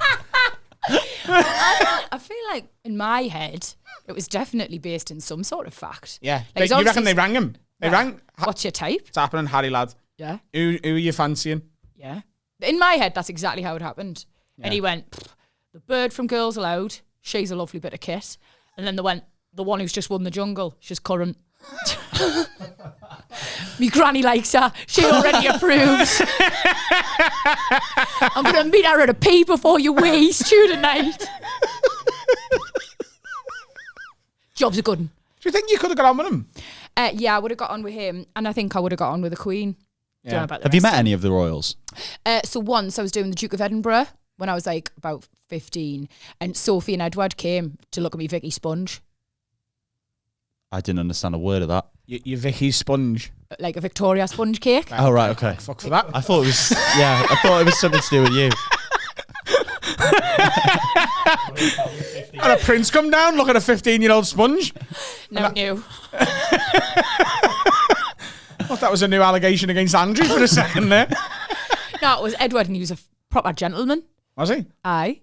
Said me cake was light and fluffy. Oh, guys, what have I done? It just rolls off your tongue, and it's so brilliant to watch. Oh. But occasionally it stops me in my tracks, and that takes so fucking much. Well, yeah, and she was gorgeous. Really lovely. So yeah, my cake was light and fluffy, and they were both class. I think that's time for a break. Oh, actually. Should we do an Agony Adam? Is it? Yeah. So we got... Do you want to explain to Vicky what we're doing? So people really respect my opinion. Yeah, they do. So they write in and ask for it on their lives. So I give advice, but I'd like your help with it. Okay. Today, if that's okay. So he's got someone who's written in. Should I put this off? Yeah. That just runs and runs, that one. It does. It's a very, very long one. Yeah. We'll see what people... So, this is a good one. Hi, Lids. Anonymous, please. I've been with my current girlfriend for nearly 5 years. Don't call her your current girlfriend. They don't like that. He's learning, folks. But I've recently found out my ex has started an OnlyFans. I checked it out under a fake name as her and my girlfriend still keep in touch. I found myself preferring to watch this to fulfill my needs rather than do anything with my girlfriend. What should I do? Oh, I mean, his missus must be terrible in bed if he'd rather fucking wank than fucking in any regard. I feel like it's a proper forbidden fruit thing, innit? Yes. That's definitely what's going on here. And if the situation was reversed and he was with his ex and his current girlfriend was his ex, he'd still be pulling the head off it to her on OnlyFans. It's not about the girl. It's about what's naughty, what you shouldn't have. Grow up, you dickhead. People want what they can't have. That's it. Let's just have nice, healthy relationships, man. I'm such a girl. I'm sorry, I'm such a girl. What should he do, though? That's what he wants to know. Does he Oh. stop looking at it? Does he leave his girlfriend? I don't think leaving his girlfriend's going to help, is it? No, I don't think it's anything about that girl. I think she's probably really lovely, and I bet you she's great in bed with a lovely nunny. But I feel like you probably need to stop looking at anybody's OnlyFans, quite frankly, and focus on making your relationship better. Would you... Right, here's a question, if Aye. you don't mind me asking. Hit me. Okay, so your fiancé, Yep. is he allowed to watch porn? Are you mad? I don't even let him have his Ma's number saved in his phone. What? Oh, Joe. Is he allowed to watch porn? We don't really talk about it, but if I wasn't around and like the urge took him, so to speak, like I wouldn't have a major issue. Right, okay. So in every relationship I've ever had, if I wanted to watch any like that, then it was fine. Yeah, I think that's okay. I think that's kind of healthy. OnlyFans? Can he subscribe to an OnlyFans? No, so I think that's different. Right, okay. Why is it different? Different because I feel like I know loads of birds on OnlyFans. I feel like... What if it's a girl though, that you don't know, he doesn't know? It's just someone... No, because you're paying specifically for one person. Yeah. That to me feels cheaty. And I can't necessarily explain why, but porn, blanket umbrella. You know? Yeah. You can be looking at anything. Yeah. Right? And I get that, right? But to subscribe specifically to one bird's, like OnlyFans, to me, feels calculated and a little bit creepy. And I'm just not all about it. I would feel upset. That would be my personal opinion. I know some girls are like fine with it, and that's super progressive, but I'm just not that progressive. I 100% agree with you. Do you? And I would love to sit here and argue with you. It's very, very rare that I can't. This is the quickest. We never even solve anything. This is the first time this feels like we're actually giving genuine advice. Yes! Fucking come on! Fuck you, Dan! Who'd have thought it was Dan taking it off the rails? Yeah, I get it. Like, I think porn as a general sort of, you just need to get the demon out, yeah. Fine. But I think specific, especially because you can direct message them, and it's like, ugh, I like you. Yeah. Yeah, it gets into like, I think, really, really quite grey and seedy territory. But now if he stops, what does he do with his missus? Does he tell her, or is it just deep in his recess of his mind? Oh, like absolute no good can come of him telling her, by the way. Like if he wants to stay with that, there is no good that I think can come the of telling her. VAR here is he's got to die with the lie. Because he isn't lying. He's lying by omission. But he needs to stop looking at it and not tell her. Or if he wants to be honest, then be like, oh, look, I had a look at this. But she is going to probably... Oh, fuck she'll you off. finish him. Absolutely. If she's like half the woman I am, she'll finish him like. But you know, maybe that's what he needs. Maybe he needs a bit of a kick up the arse. Is he really that happy if he's doing that? I don't know. And he said that they're still in touch. How are they still in touch? No, that's Maybe they're in the friendship group. I don't know. Oh God, yeah, the girls are still in touch. The girls are still in touch. No, you're a dirty dog, you, Ryan. Ryan? Is that what Anonymous, but sure. He could be called Ryan. You can call him I Ryan. just made him up. Yeah. The last listener that wrote in was called Ryan. Yeah. Oh my God, Ryan, I'm so sorry. You're dragging you into this mess. No. We'll call him John. So John Dirty John. is... I think he's got to stop looking at the thing. Agreed. And the fact that they're in touch is weird. Yeah. I need more details on that. Why are you fucking someone now who knows someone you've fucked before? I know. It's messy, babe. It's messy. So I couldn't. No. Yeah.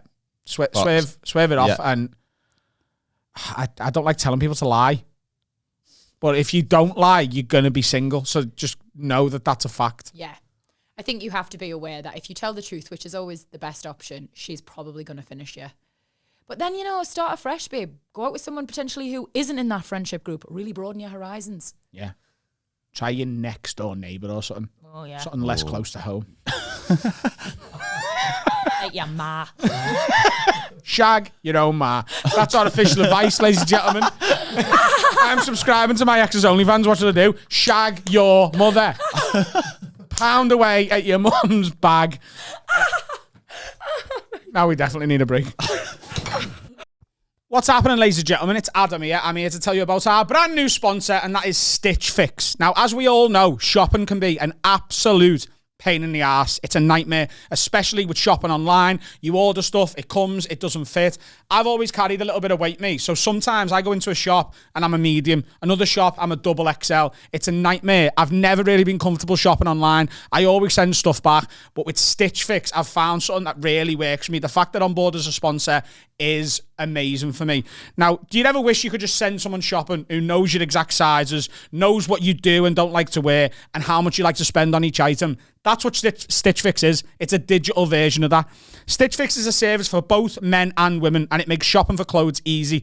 To get started, go to stitchfix.co.uk/word. That's WORD. Set up your profile, and they'll deliver your chosen clothes just for you, in your taste, your size, and your budget. They'll arrive at your door a few days later, and you get to try everything on at home, decide what you want to keep, and then send anything else back. You won't pay for it. It's that easy. You pay £10 each time you order, which is credited towards the items you keep, and you'll get 20% off when you keep all 5 items. You can schedule this at any time. There's no subscription required. Plus, shipping, returns, and exchanges are easy and free. Stitchwork does all the hard work for you, making shopping for clothes easy and hassle-free.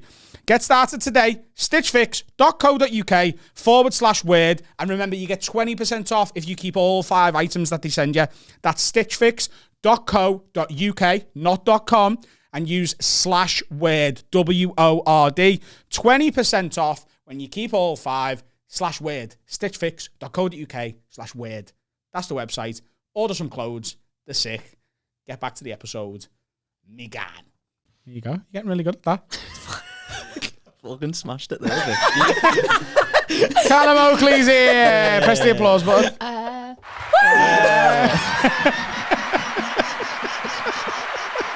It feels like this is going to be a chaotic second half, and we haven't even really started yet. How's your head, Callum? Fucking killing me, It's still sore. Yeah. So you see this little cut on Callum's head? Oh, I thought you were hungover. I was like, join the club. No, you not see the little red mark? Yeah, I can. Yeah. What happened? I bit him. What the fuck?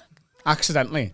How do you accidentally bite anyone? Well, Luis Diaz puts Liverpool 3-1 up in the first leg of a European tie. Sometimes things get a bit out of hand, Vicky. I done it to him, though. Was it a Champions League game? So it felt like revenge, to be honest with you. So Did the you other feel night, like it was spiteful? he did. It wasn't.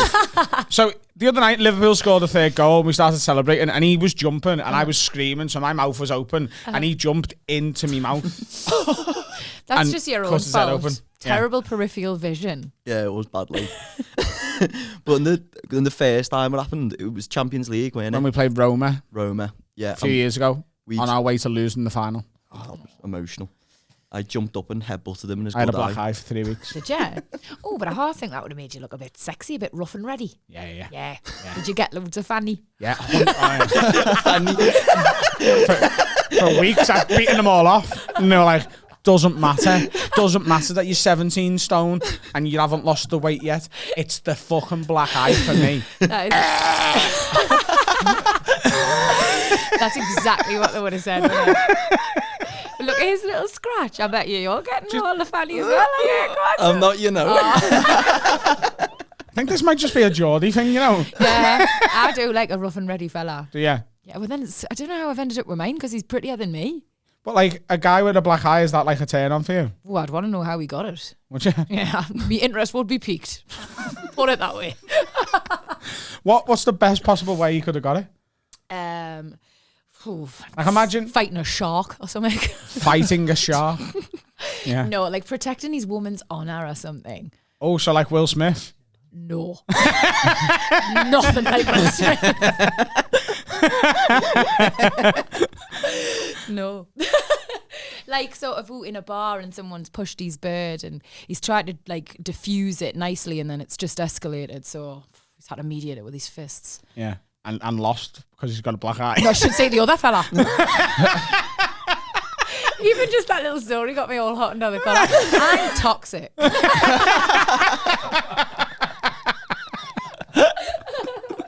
Is there any weird stuff like that about girls that would sort of do it for you? Are you still single? Yeah. Yeah. So what do you look for in a girl, Callum, apart from like, you know, tits, ass and a nice face? Someone who doesn't want me to fight with other lads.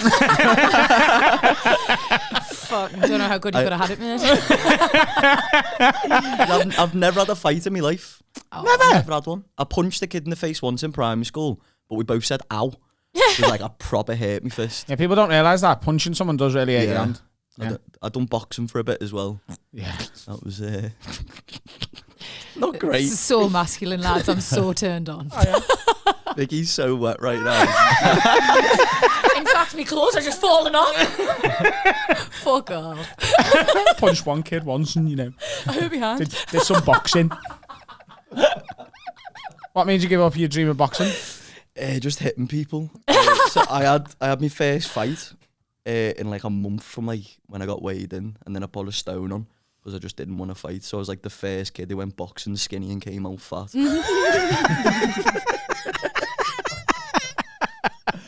Because I was good on the punch bags. Yeah, because they done it your back, did I they? can welly a punch bag. Like when I was doing tour sport for Paul, we were away like down south somewhere, and we went to the gym, and I was just levering this punch bag, and he was like, "Fucking hell, you got some moves on you, haven't you?" And I was like, "Yeah, but like I just can't do it on a normal human.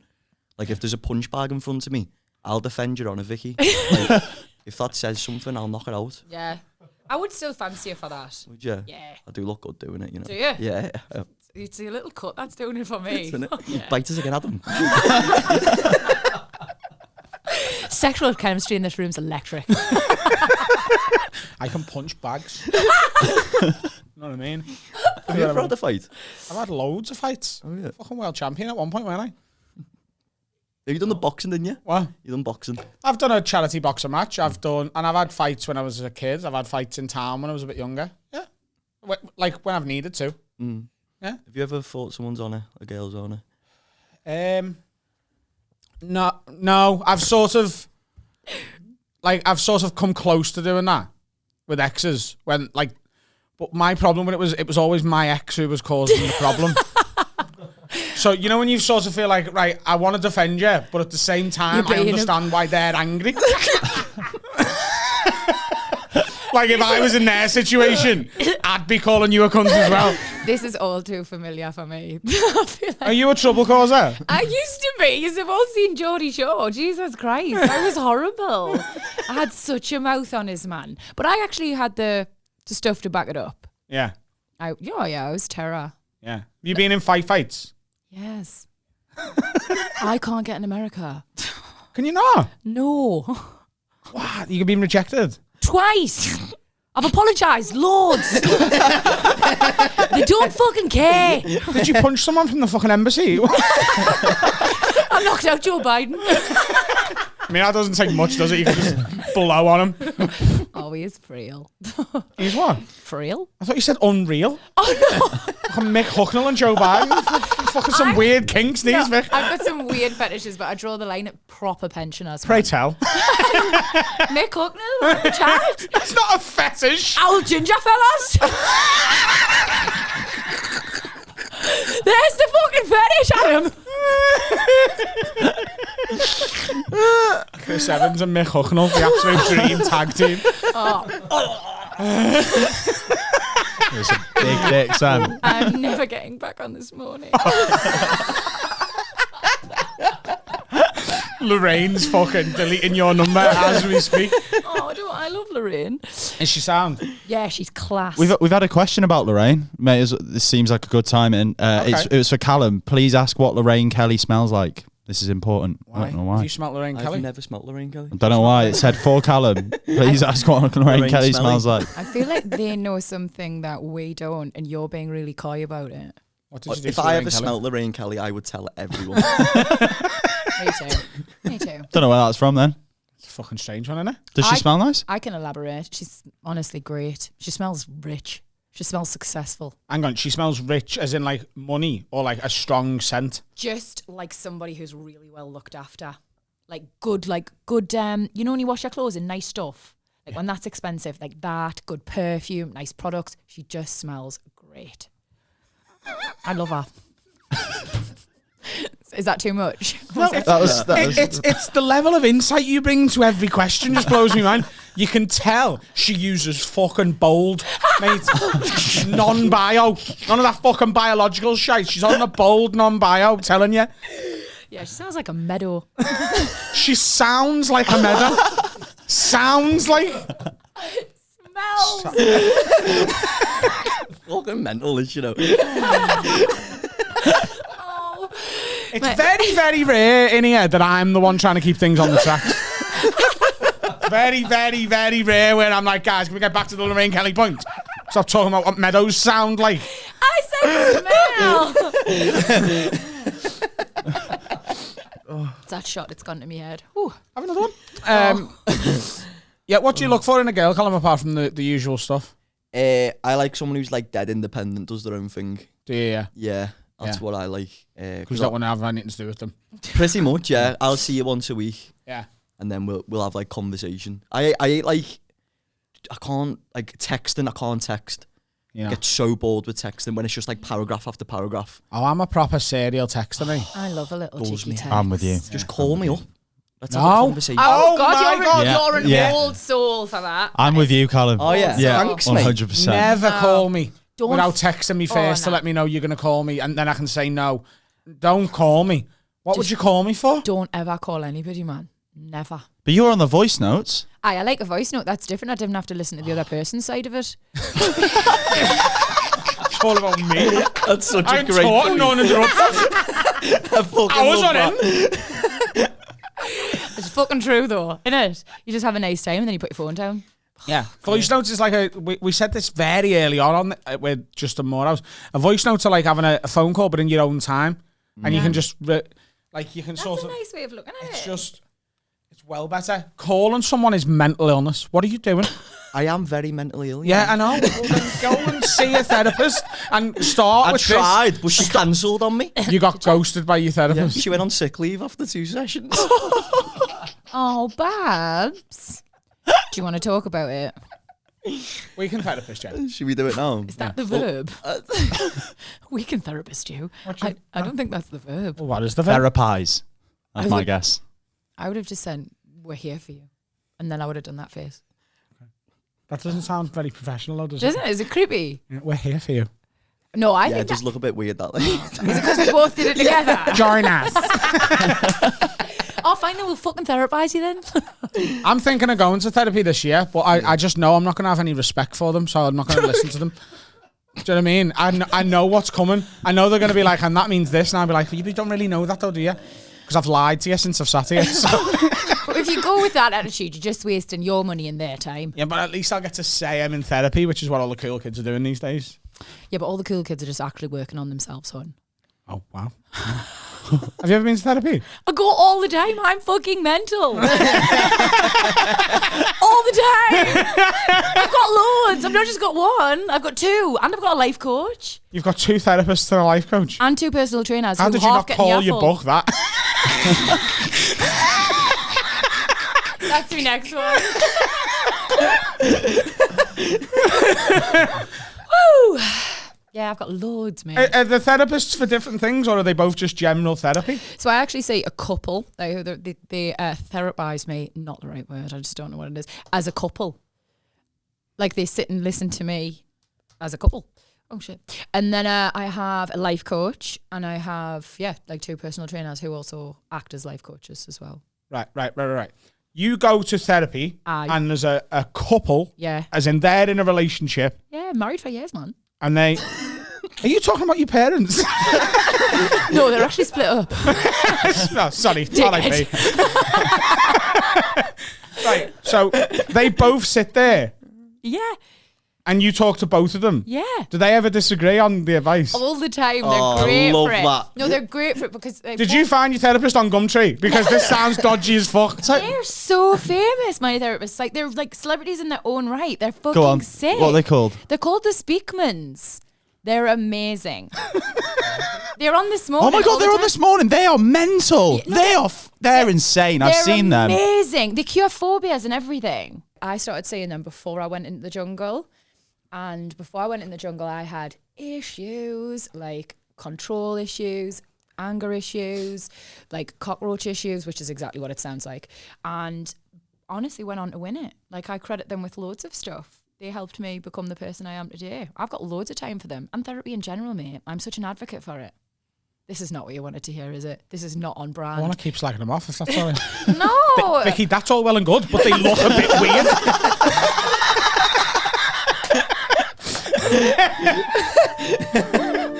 Like, That's what they play when you go and see them.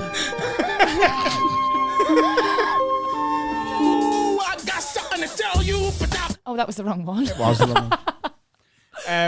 I think I'm going to go, but I just don't think I'm going to be able to take their opinions. I'm very, very, very single-minded, and it's hard for me to... Yeah.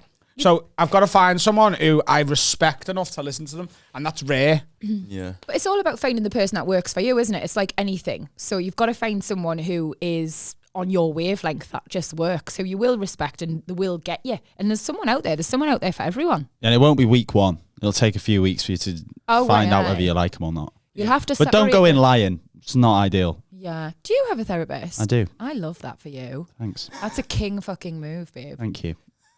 Get help.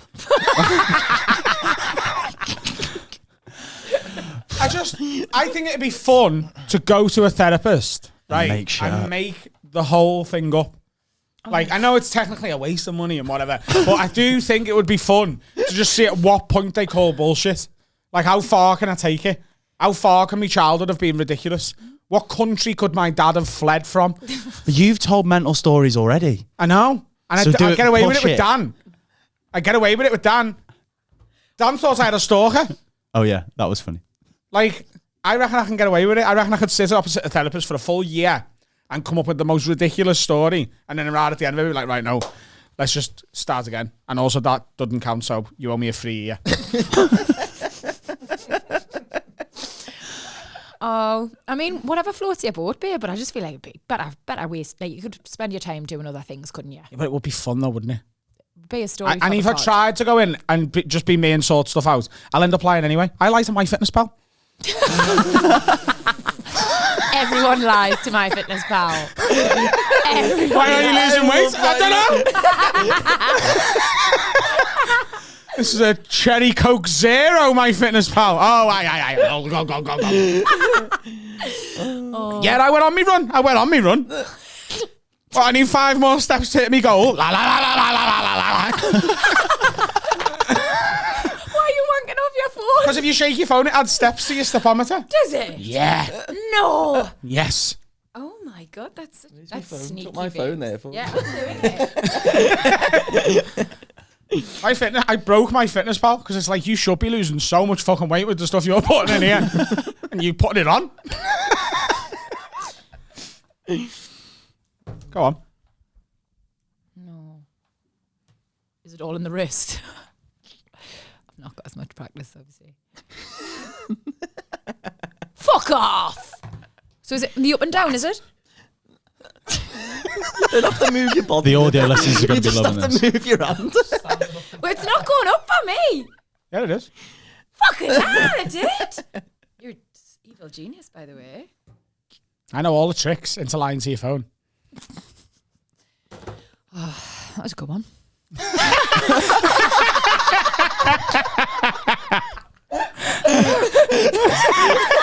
It's the first lull in 3 years of doing this podcast. It's the only time anyone's ever gone, well, we wrapped that one up. Well done, everybody. Natural end of the road.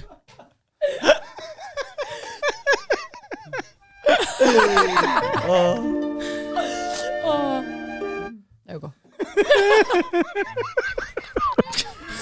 Callum, pleasure to have you then. Cheers, First mate. time on the couch. I wanted to talk to you about Britain's Got Talent. Yeah. Because obviously, I know you will have spoke about this a million times before, but not with our listeners. You went on it when you were dead young. We watched your video at lunch. Yeah. I thought it was cute. I've never watched it. Have you not? Nah. Do you want to watch it now? No. Have you not watched it? Never. I Why? remember I went to a house party once and they put it on the TV. Oh, that's And muggy. everyone watched it and I just left. I was like, I can't watch it. I don't Like, blame I just you. hate it. Yeah. I just hate me on there. Yeah. I didn't love it. No. Why is there not like an awkward one? The worst thing as well is because obviously Pudsey won it. Like, The dog. Is Pudsey the dog? yeah. But I got to the semis and the person who won my semis was a guy in a hula hoop. Oh. Yeah. And I'm just like, it doesn't do great for your confidence. Yeah, that would hit yourself. Yeah, a grown man with a hula hoop, which is made for little girls, Beat like, me. was better at being talented than you were. But then how old was he? You were so young, babe, weren't you? Like, you were just starting off. 16. Like, that's a baby. Jesus Christ. Yeah, but are you saying how old was the hula hoop guy? As Yeah. if the older he is, the more impressive it is. I'd argue the exact opposite. No, I feel like if you're fucking 88 and doing a hula hoop, that's kind of impressive. That's good going. Do you know what? lad. I'll give you that actually. I think there's like a bit where it peaks. Yeah, Do definitely. you know what I mean? I think it's a trough. So hula hoop impressive with a hula hoop Yeah. starts up here at like 6, Uh-huh. and then it comes slowly down as you age up. Yeah. But then you hit like 60, and it just goes all the way back up into infinity. If you're 122 and you're getting to semi-finals of Britain's Got Talent using a hula hoop, Yeah. fucking fair play, June. Yeah, I agree. So, Agree. so that's never been said before.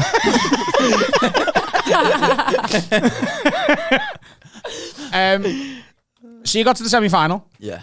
and then you sort of exposed to this massive audience at the age of 16. Yeah. And I remember, because we met when you started doing like open spot gigs for Hot Water Yeah. and stuff.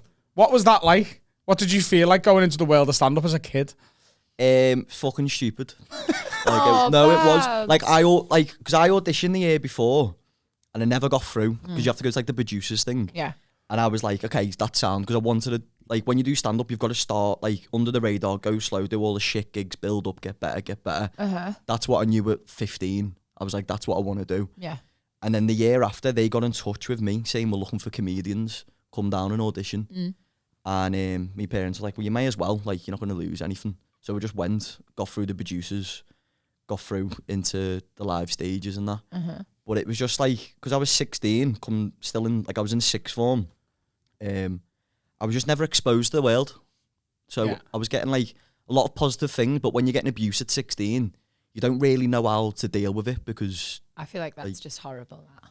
yeah, but it's When you it's say just- abuse, you mean people tweeting and stuff? yeah, Yeah. just people giving me shit, like, which I understand because when you're out on TV, there's going to be people who don't like you. That's just life. I know. But that's a really young age to have to get your head around that. Yeah. Yeah. Because I had to get my head around that at like 22, 23. And it really messed me up. Like, I really struggled. So I can only imagine how much harder that would have been 10 years younger. It's a difficult pill to swallow, babe. Yeah, it was tough. It's took me about 8 years to get like fully around it all. As in, get your head around the way people sort of like treated you and that. Yeah, like I'm like all my mates like loving me now. Like ROWE, like we all like everyone rips each other. Yeah. And like I think it's because I got it like at such a young age where I'm just not asked anymore. Yeah. Like, because I could just compare it to how I was back then. There's no way I can feel like that again. Do you know what I mean? So it's just like, but it's a big part, I think, of like a working class mentality is people abusing you who you don't know is horrific. Yeah. But I can say the exact same thing they have to you. Yeah. And you take it as like a compliment. Yeah. Like, because you know that your mate wouldn't say that if he meant it or thought it or whatever. You're just trying to make your mates feel like a bit of a cunt because it's a funny thing to do. Like the lads, so we've been mates for like a decade now. Yeah. And the lads at the comedy club in Liverpool that we've sort of grown up with and all sort of came through the ranks together, we're fucking horrific to each other. But we're even more horrific to the people we actually don't like outside the circle who are never involved in the nights out. Oh, no, I think all mates, all good friends rip each other. Yeah. Me and the lasses are exactly the same. We call each other worse than pickpockets. But if anyone else does it, fucking woe betide them. Did you say we call each other worse than pickpockets? Wait, aye? Is that a phrase? Aye? What's it mean? Well, pickpockets a kind of shit thing to be called, isn't it? So we'll call you worse. Fucking pickpocket. I don't know, it might be an old one, that. I've got a couple quite old ones. Like, I'm a bit of an old soul. What else have you got? Well, also, I don't know if this is like Geordie or not, but if someone's acting themselves, you say, she's working her ticket. She's working her ticket. Working her ticket. She's a bit of a worky ticket, her. She's a worky ticky. Worky ticket. She's just working her ticket. Is that a Geordie thing, is it? It's definitely not in my world. What does it mean? Just means like, oh, she's just acting herself. She's being a bit cheeky, bit naughty. Worky ticket. No? Never heard it in my life. Oh, You'll probably have a load of the Scouse ones from when you were in Liverpool. When you lived in Liverpool, did you have Scouse mates? Yeah, loads. Yeah. So you'll have picked up a lot of the Scouse lingo. I remember everybody used to say, oh, it's boss, that. Like, that was the one I got, boss. Can't think of anything else. What else would I know? Do you know what snide means? Wait, I like faking that. Oh, Yeah. does it mean a little bit of a liberty? A bit. So Oh, she's snide. she's snide. She's being a bit of a knobhead. Yeah. And if you're sniding off, it means you were with us, and now you're going and playing with them on the playground. Sniding off. Sniding off is you're off with them. Yeah, I think I also would a bit shit. Like Paddy the Baddie in his post-fight interview was eating pizza and called it snide because it was a bit of a shit bit of pizza. Yeah. So there's many different layers to that. Yeah, we have that. We have ambiguous words up in Newcastle as well. Yeah. Just lazy slang in it. You can use it for How is one, isn't it? How is exactly. Because that can right. literally mean get in, fuck off. Yeah. Don't believe you. Yeah. Or Get in the car. yeah. How are you? How are you? How are How you? we? It's all in the inflection. You've got to be very careful. Yeah. Oh really? Yeah. Well, Right, you just, right. So let me try and do a Go on. get in the car. Yeah. How are you? Great. Right. Bob on. Perfect. I'm in there. I'm in it with you. I want you to pack in doing what you're doing. Yeah. How are you? Yeah. Oh, you're quite good at this. Right. I don't believe you. Uh-huh. How we?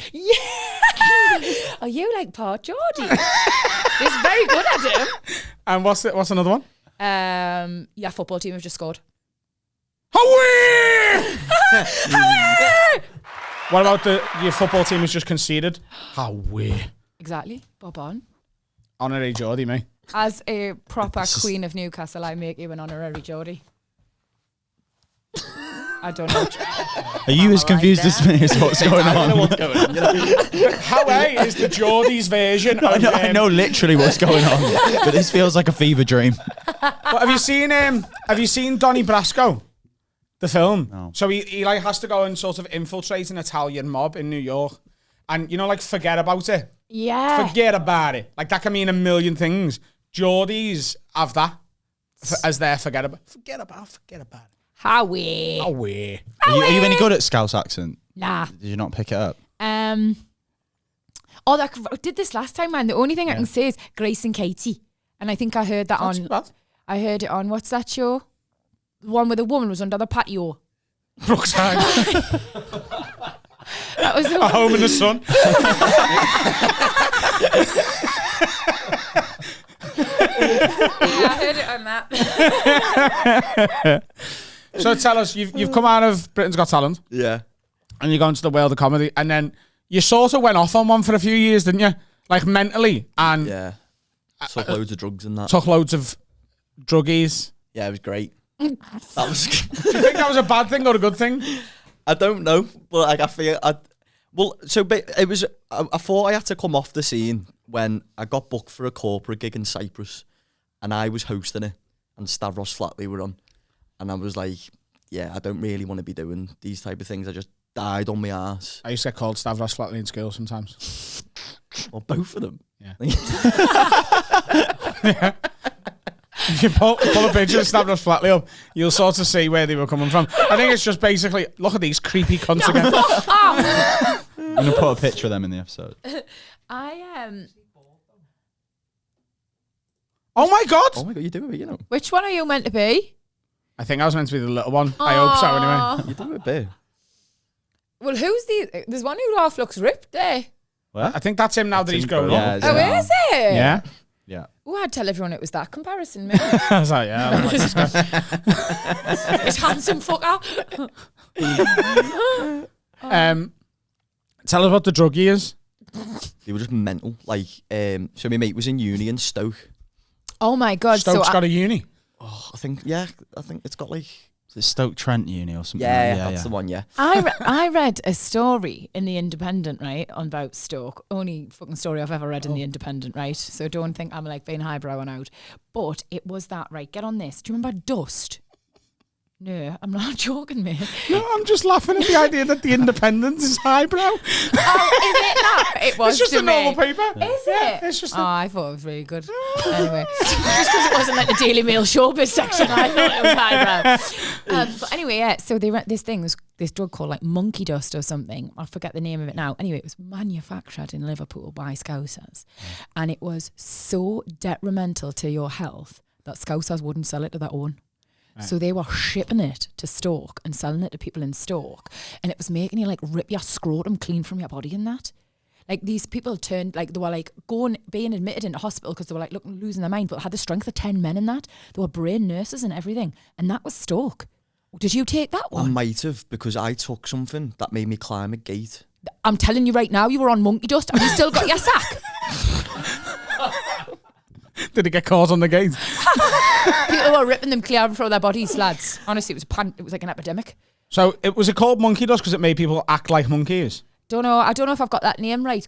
Can I ask the lads to Google it? You can ask the lads to Google it. Go ahead, go on, ask. Dust. Who the fuck am I? Would you please Google that drug, boys? Monkey dust leads to hallucinations and can cause severe paranoia.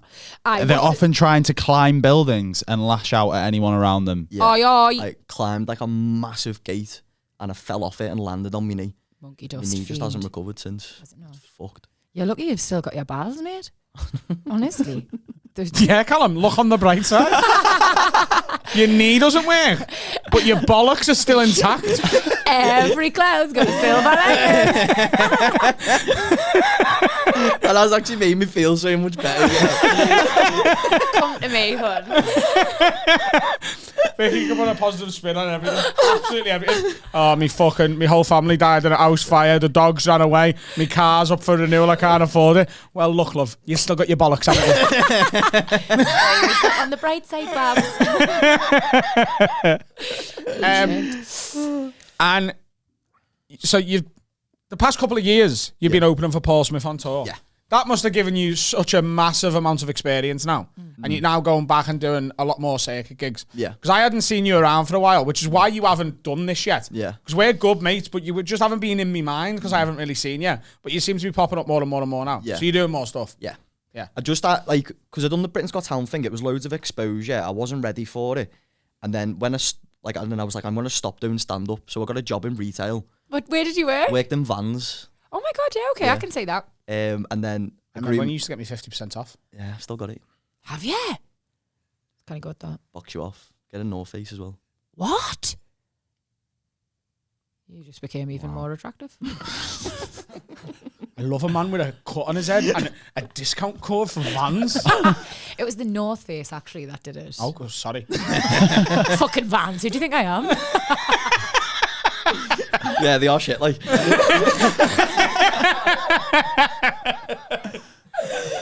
Hurt me that. Yeah, so then I worked in retail.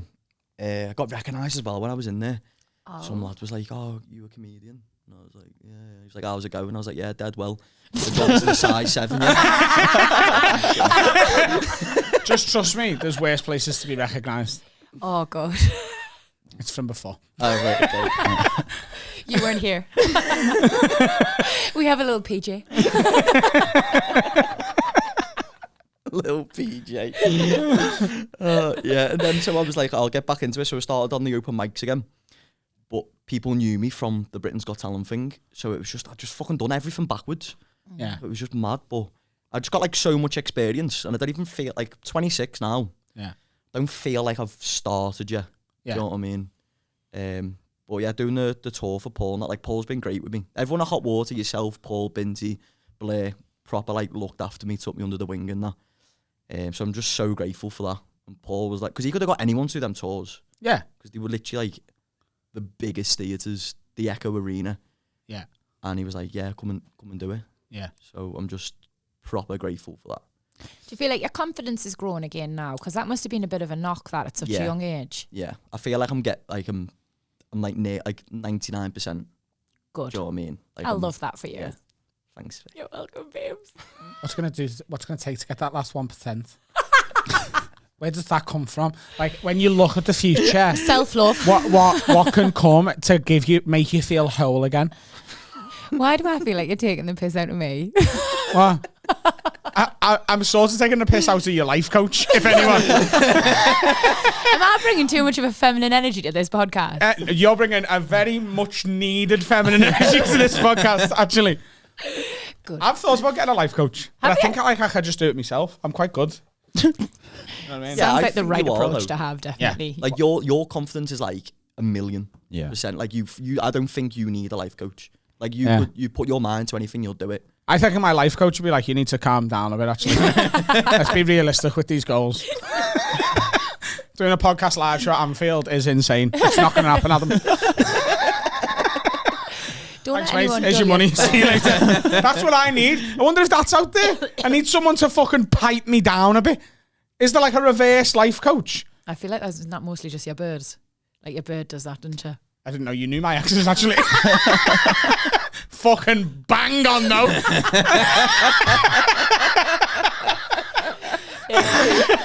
Like, You must have spent a fucking lot of time with them.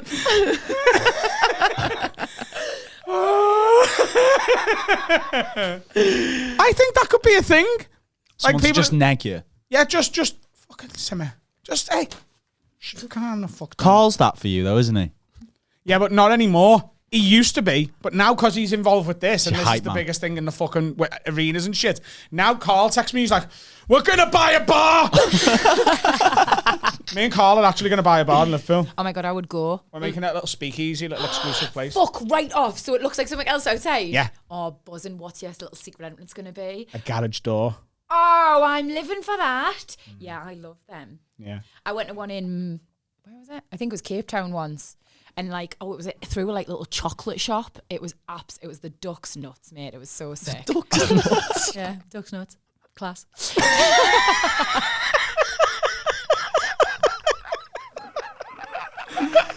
I love it. Me and Carl think, like years ago, I said to Carl, let's buy a garage and turn it into a little shit bar. And he was like, we haven't got the money, don't be stupid. But we have now. And we see him one the other day and we're like, should we just get it? Because we run Where is it going to be? in Liverpool. Like city centre? Yeah, Oh my God, I'm actually so excited. This is going to be what December bar crawl, isn't it? very possible. I am buzzing with tits. We're gonna, because we run like little secret comedy gigs every now and then. We don't advertise it. We just put them on. And then if people find it, they find it. And they're always full. Kind of like a comedy treasure hunt. Yeah. So like we're going to try and do that in the new place. Because we're just going to call it The Speakeasy. And the gig is going to be called Easy Speak at the Speakeasy. Nice. That's a bit wordy, that. Yeah. Maybe we'll work on that. Just saying, after a couple of drinks, you never get married, are you? I'm going to the speaker. Easy, easy.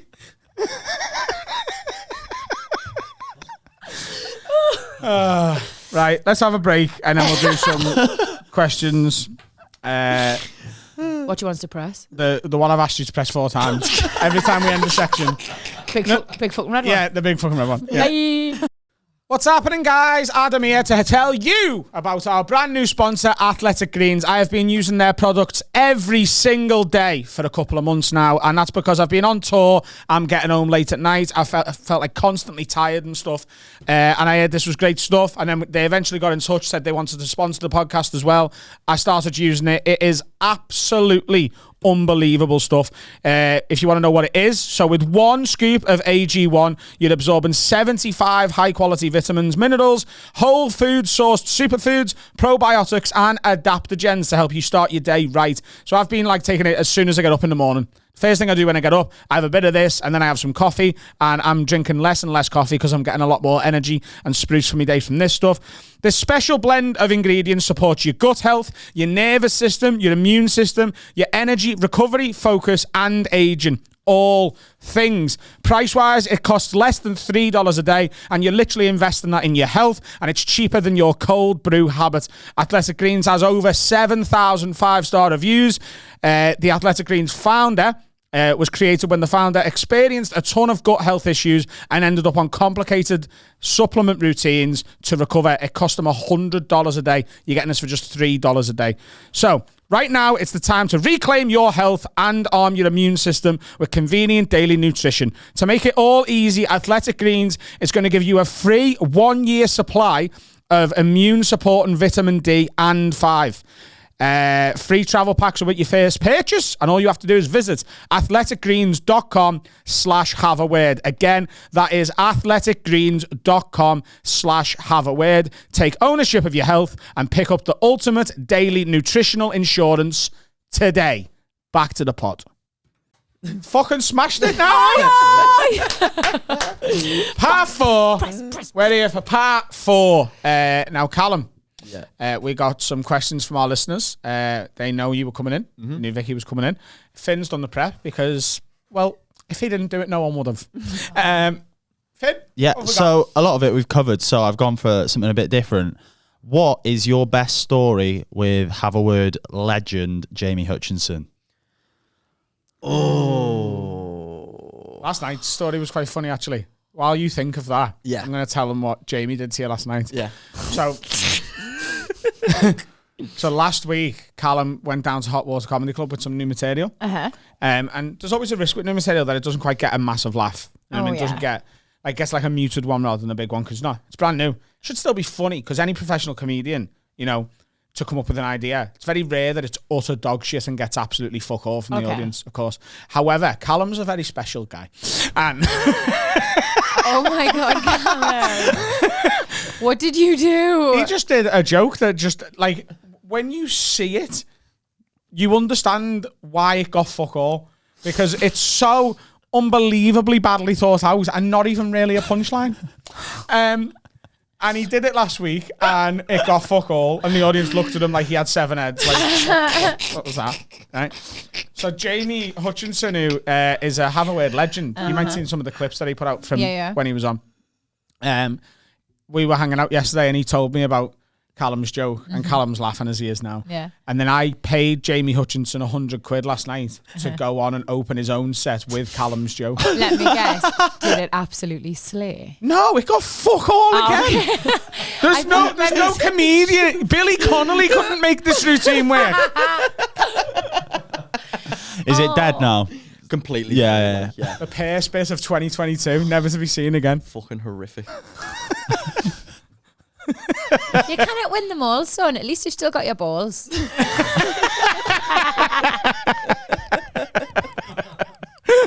It's so true. It does make you feel better. It does. You've been mates with Hutchie for a long time, and really close. Yeah, we've been in some states. We've traveled. We've stayed in the bed many times together. Yeah. Oh my God! I'm sorry. I love you, Jamie, but he stayed in my spare room last night, and I'm worried about that bed. Never mind being in it. Yeah, he's got the smelliest feet. Yeah. Really? Yeah. What is the order? Just like pure cheese. Oh. And you're sure? But like in a nice way. Like a nice cheese. Like an expensive cheese. Yeah. like a blue cheese dip with some buffalo wings. Or like a nice extra I'm worried about the smell of my room. Yeah, I'll just close it off. Don't use it. Fuck that. I should have changed those sheets this morning before I left. Go on, what story have you got? Quite a few with Hutch, right? So I remember there was a time we went on a night out in Liverpool, and we went to Ink when Tony was there. Yeah. And it was me, Hutchie, Paul Blair, and Paul Smith, and we were all in there. And then when the night finished, we all came out, And Hutchie went, oh, I've left my coat inside. And we're like, oh, Sam, we'll ring Tony up. Tony never met him before, by the way. So Paul Smith was on the phone to Tony going, Hutchie's left his coat in the club. So just for full context here, Tony Carroll is the co-host of Hot Waters podcast with Jamie now. Okay. And Tony also has ran nightclubs in Liverpool for years. Right. So, and they're all also comedians. Okay. So that's how we all know each other. Yeah. So Paul Smith rang Tony going, oh, Hutchie's left his coat in the club. And Tony was like, who's he? Like, what does he look like? And then Paul went, oh, he's built like a trifle. And then Tony went, oh, you had to see him now.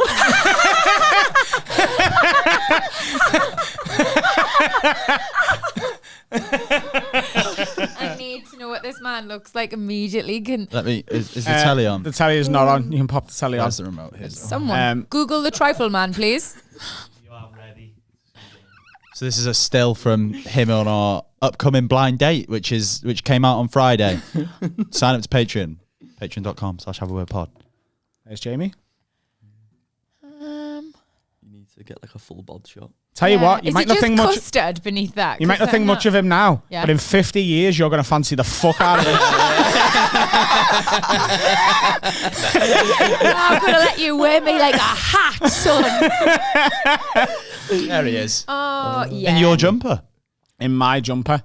I see he's Fucking trifly great, now.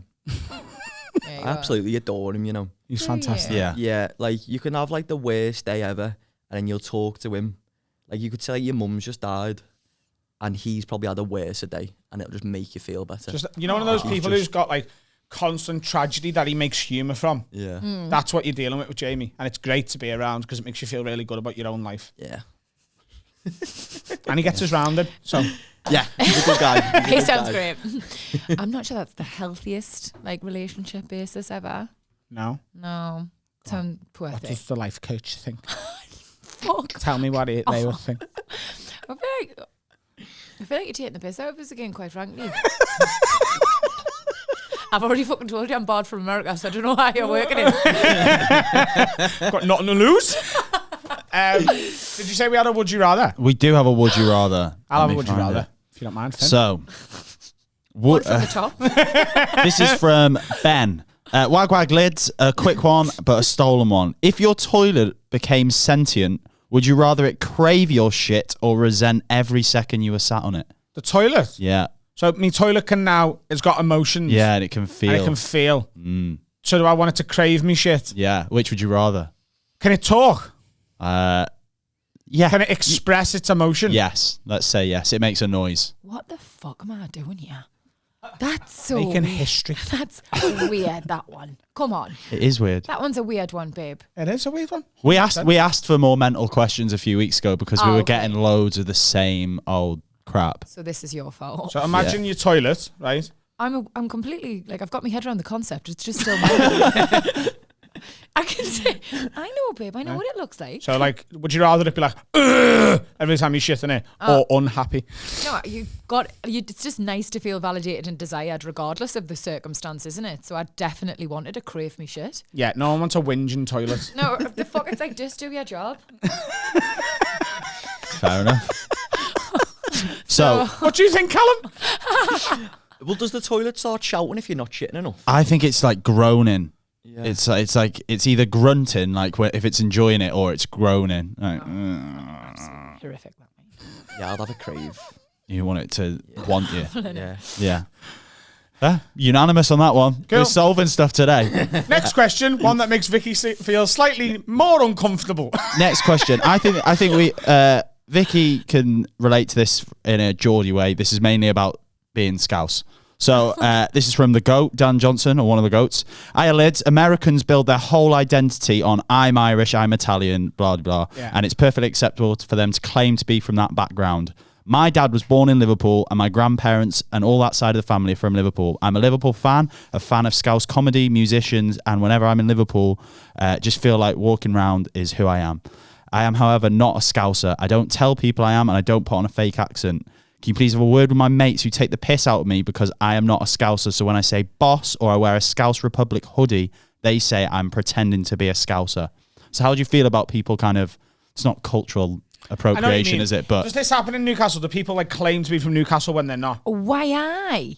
Like, definitely. So hang on, I feel like that, is he not a Plasy Scouser? No. So a plastic Scouser is Callum. Oh, Wirral. Yeah. Got it. Yeah. Okay, just great. He's honorary though. Like Honorary. we've sort of adopted Callum. In the same way I've adopted you to Yes. Newcastle.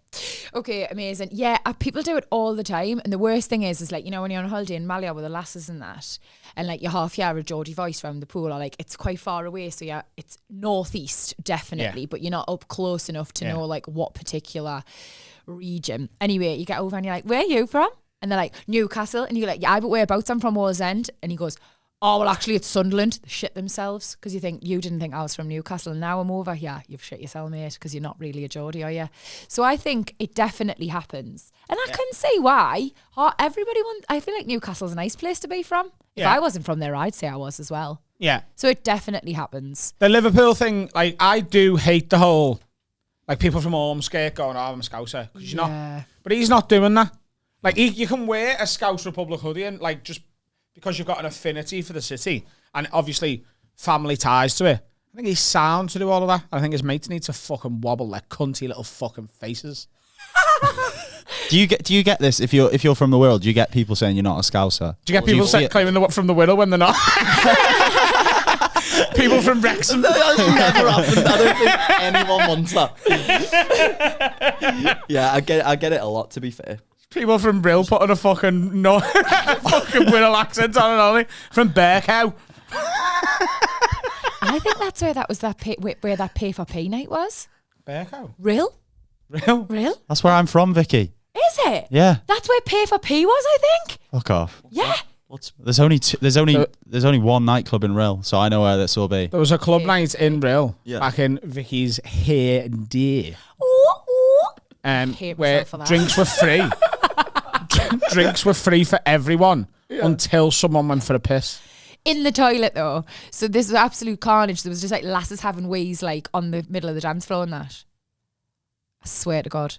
And when he said Rill there, something just clicked and I was like, I think it was Rill. So Rill's an iconic seaside town. Yeah. It's one of the, like, I think it's Capital of Culture 2026. I think it's coming up. Fuck off. Really? I hope I haven't scuppered their plans for that then with this me little anecdote. I don't think the body for Capital of Culture of Europe are big fans I have a word. But if they are, so they're going to be Capital of Culture. It's a combination of like a sort of a really up and coming city / old style town. Like, that's cute. Sort of like a fishing village, like just really picturesque. And there's a few nightclubs and stuff, but they limit the number of nightclubs because they want it to be more for sort of like hipsters, restaurants and hipsters and stuff. Oh, okay. And also when they do open clubs, people just piss everywhere. That's true. And also everything I've just said is a lie and it's a festering shithole. You could totally lie to a therapist. I told you! Oh, yeah. You creepy little man. I would so believe you. Yeah. You said you'd been to Rill. You surely should have known that was a lie. She was at the P to pay night. I don't think she was sober and taking in the sights, was she? I had a feeling I was going to get away with that, to be honest with you. I always just like got in and out on my PAs, like got there late, left early, that sort of thing. Really? Get me cash and go. Yeah, I was that. Oh, this was, you were doing a PA there. That wasn't like a night out, was it? Yeah, no, I didn't go there for fun. Oh, babe, I'm so sorry. It's all right. No, it's all right. I'm sure it was fucking nice. It's like you were saying with Wallsend before. It's a shithole, but it's our shithole. It's your shithole, Yeah. yeah. Aww, I do love Wallsend, and I probably love Rill as well. Probably. Yeah. You think it's time for Have a Word? Sure. Press that top right button. Which one? The top right one. The one at the top on the right. Right, this one. Oh, Adam. I would have got there. There's only so many times someone can say top right. But I was doing left or left and not left or right, didn't you? Oh, God, all of them.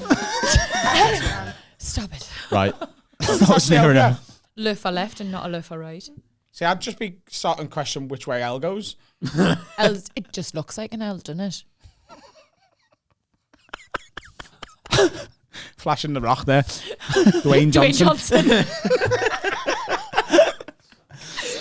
Right, this is, I'm not sure who this is from, but hi, lads, can you have a word with me for a change? My sister has lived in Manchester for 2 years now and is moving in with her 61-year-old boyfriend. Oh, yeah. She's 27.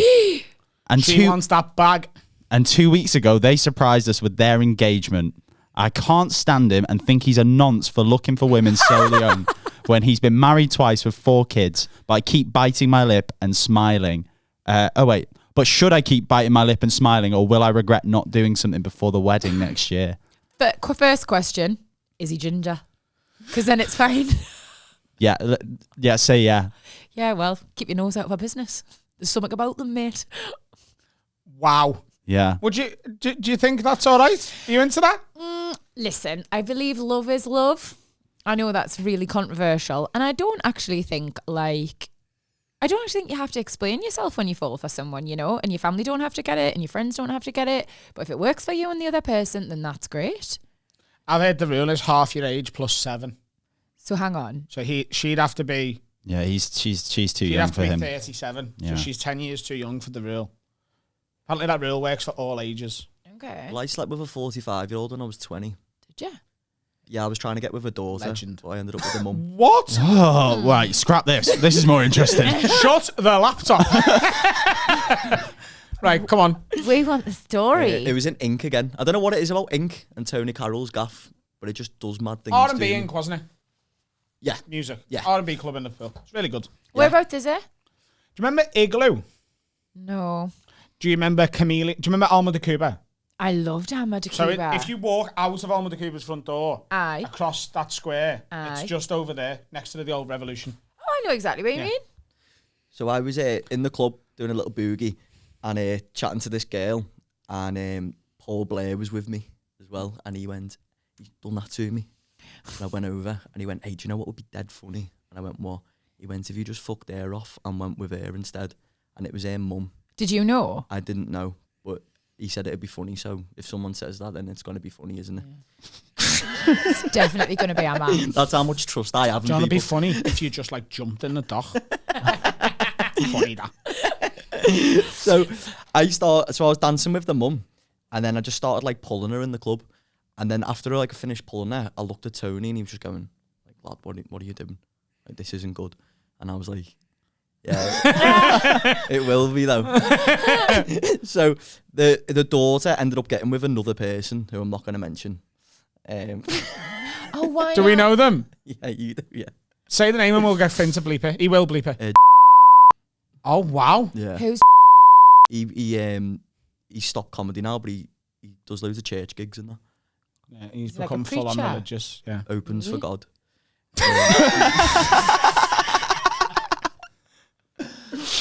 So Paul Blair just got off and left me and with these two girls, and they were like, come back to our hotel. So we were like, oh yeah, sound. Oh, hang on. Imagine getting out on the pole with your ma. Oh, get to I worse, can't. Vic. Oh, I'm so sorry. It's babe. okay. Take one out for Rose, man. I love you, puppet. Go on the pole with Me and my Big ma Ann. if you want. Sorry, on please. They were staying. Is it the Formula One? Aye. Oh down, my down at the God. dock. That's where they were staying. Right. Do you know that's like a famous prostitute hotel? Aye, aye. Is it? Yeah. Yeah, that's honestly, it's brass central, mate. So we go back to. Did she pay her? Just like, No. So we got to the hotel, and I was like walking with the mum, and then she opened the hotel door. She went in, then I went in, and as I was shutting the door, another hand just touched the door and opened it, and I was like, "Whoa, what?" And it was her daughter. Who'd They been? were staying and they were sharing a room. No. So it was 2 single beds in this room, and the mum just grabbed me and took me to a single bed. No. And the daughter took into the bathroom. No. And they smashed in there. That's like a scene from Gavin and Stacey. Yeah, Didn't the that first happen in episode of Gavin and It happened in Stacey. Gavin Yeah. and Stacey. So they were in there smashing, and I was on the single bed with the mum, and she was ruthless. Like she taught me some mad things. of course, she's ruthless. She's a 45-year-old woman who's gone on a pub with a daughter. Shagging within like 5 yards of her firstborn. Oh. She knew some stuff. Did she, Callum? She absolutely levered me. Like, What was she doing? She was just throwing me around and that. And then Was she heavy built? Was she thick? Was she? she was solid, like. Was she? Fucking And hell. so I was like banging it, and then like when I was about to come, I don't know why I'd done it, but I pulled out and shouted "incoming," and I just come on it, and then I ended up got a selfie with. I got a picture of her. Can I see Yeah, I it? got a selfie. Yeah. You still got it? Show us it after the record. We'll put it in the episode. Oh, sound yeah. Incoming. Yeah. Where did that? I don't know, but you know when something just feels like natural. Feels right. Yeah. Yeah. It wasn't though, was it? No, it wasn't. And what happened to your mate and the daughter? He got chlamydia. That's a result, that. Dodged the bullet. Yeah. Absolute Yeah. result, that. Yeah. Smashed it. And Incoming. Mad, that isn't it? You ever shouted anything else? nah, that's it. That was like me top. I was like, Yeah, that's a good one. I didn't feel like, yeah. What about you? You shout shit. I shout shit all the time. I shout shit on my own. Wowie. What? Everywhere. What? I like that one as well. What?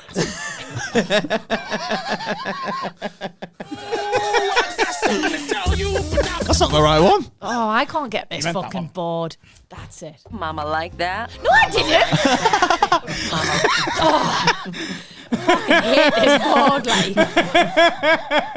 Have you mislabeled these, especially for me coming in? What did you want to press? Upset me? Yeah.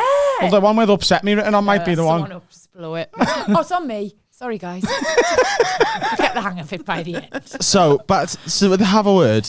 So it's a 27-year-old engaged to a 61-year-old boyfriend. And how long they been together? 2 years, I think. Yeah, 2 years. I mean, she knows her own mind. It's not like she's a bairn, you know? It's a bit icky. I wouldn't. Do you know what it is, right? If I put myself in that situation and it was my sister, I wouldn't like it. But if she was really happy, I feel like I'd sort of have to just like get on with it, you know? Yeah. As long as they seem happy, you've got to let them ride it out. Yeah. Like, even if you think he's a dick, you've got to let them ride it out. Don't know what's happened to you today with all the serious advice. It's crazy. It's my influence, isn't he, love? Yeah, he's really settled down. Maybe you're his life coach. Maybe I am, subliminally. Isn't he a modern man? Very. Don't you just love him? Yeah. Yeah. If you want to fuck pensioner cock, go for it, girl. That better? Yeah, that was better. Yeah. Who's your fucking family to tell you that wrinkly dick is a problem? Ignore them. Suck on his chode. By the way, Get yours, like, girl. fair play to him. Oh, yeah. You know what I mean? Like, he smashed it. Yeah. Is he, I mean, I know this is super crass, but like, has he got a bit of coin? It doesn't say anything here. No. Definitely. But she's moving in with him, so he's got property. Oh, babe, come Money. on. Yeah. Manchester City Centre property. Is Money. it? Oh, he's got fucking coin. I'd shag him. Just saying. It's actually a Mick Hucknall tribute act as well, so But I don't know why you left that bit out, Finn. wet as an otta's pocket. Yeah, I think you've got to let it ride out. Wait. I think have a word with your sister and make sure she's happy, and then take it from there if you want. But I think I also think, here's an unpopular opinion. Do you know, like, let's say, for example, he's a millionaire and she is just shagging him for his money. Let's say that's happening, which we don't know. Yeah, okay. Right? Let's say it is. I also have got no problem with girls or lads who do that. Everyone's a winner, aren't they, in that situation? Like, if she wants to just be like... It's transactional, right? Yeah. I get that. If she just wants to be like, yeah, he's 61, he'll be dead in 15 years, and I'm getting loads of money while it's happening, and I don't care. I don't understand the problem with it. Because he's also thinking, I know she probably just likes me a bit for me money, but I'm shagging a 21-year-old, so I'm having a great time as well. In that sense, when people are both getting something from it, I half say it, but it is just still a little bit seedy. Icky, innit? It's icky, like it does give us the ick, definitely. yeah. There's your There's advice. your answer. Have a chat. We think it's icky, but talk it through. Yeah. Have we got time for another have a word? We can do one more, like. Yeah? Okay. So, where are we? Do you Here. miss Dan? What? Yeah, it's unbearable. This one is from Pete. You're such a cunt. You think I'm here for 300 quid as well? I wouldn't normally get out of bed for less than a grand.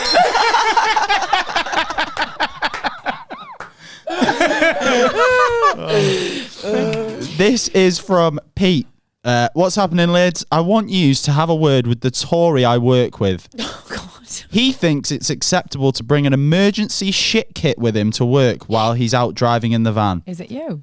He regularly shits his pants in public. Can you please tell him it's not right that he shits himself so often and that taking a shit in the back of the work van isn't on? What's he meant to do? If you gotta go, you gotta go. At least he's bringing stuff to clean it up, you ungrateful fuck. The fuck are you on about? What, you want him to just sit in his own shit? In the van? You should be fucking delighted he's bringing fucking bleach and whatever else with him. You're a joke. Do you think? I've nearly shit myself before after a gig. Right. I was doing it, and in the venue they had unisex toilets, but all that was separating them from the room was just a little bit of wood, and I was banging for a poo. Like I could feel it in my stomach. I was closing, so I had to hold it in from 8 o'clock all the way through the show, and I could just feel it building. It was building up inside of me. I went on stage. The idea of needing a poo at 8 o'clock and holding it till 11 is so alien to me. It's not possible in my world. I couldn't do it there because it's unisex and it will smell. I don't have they will that know. choice. That's what I'm telling you. Oh, right, okay. Is that you going, I can't poo here because, like, in my world, it's like, I shouldn't poo here. Yeah. But we are going to have to. Yeah. Carry on.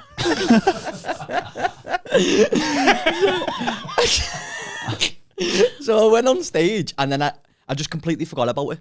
Like, I just couldn't feel any pain. And then as soon as I come off stage, it started like flaring up again. And I was like, I'm going to shit myself. Yeah. Got in my car, drove to a garage, and I wasn't allowed in because it was like a night service. I hate when they do that. I hate that. I drove to the services. I'd just threaten them there, mate. At the garage. I'd just be like, mate, I didn't. There's going to be shit in your toilet or near the pumps. Your call. It's literally your choice. And I really don't mind which one is which. It makes very little difference to me. There's paper towels near the fucking Nancy gloves at the petrol pumps. I can wipe my ass. I am pooing on this property.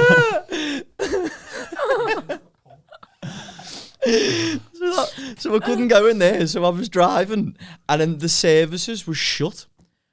Like, it was shut off. So I was like, fuck. The next one was in 40 odd miles. No, the I next couldn't services. have held that. So I had to pull over. I had to shit on the hard shoulder down a ditch. I had no toilet paper, so I had to That's use... better than a unisex toilet, isn't it? Bet you felt really clever when you did it. I felt great. So I had no toilet paper, so I had to use my boxies and my t-shirt to wipe. What kind of a poo was this? It was like just exploded. That's awful. Like everywhere. That's awful. Got in the car, put like hand sanitizer on me and that because I had no t-shirt. So I'm just sat in my car with no top on. Hands are burning, and I was like, why the fuck are my hands burning? Yeah. I was like crouched over nettles and it was all over me bum cheeks, all over me hands. So I had to do like a 2.5 hour drive with no top on, just with me like bum up like this. Driving all the way home. Look like a fucking lunatic. Stopping at traffic lights, putting hip hop on.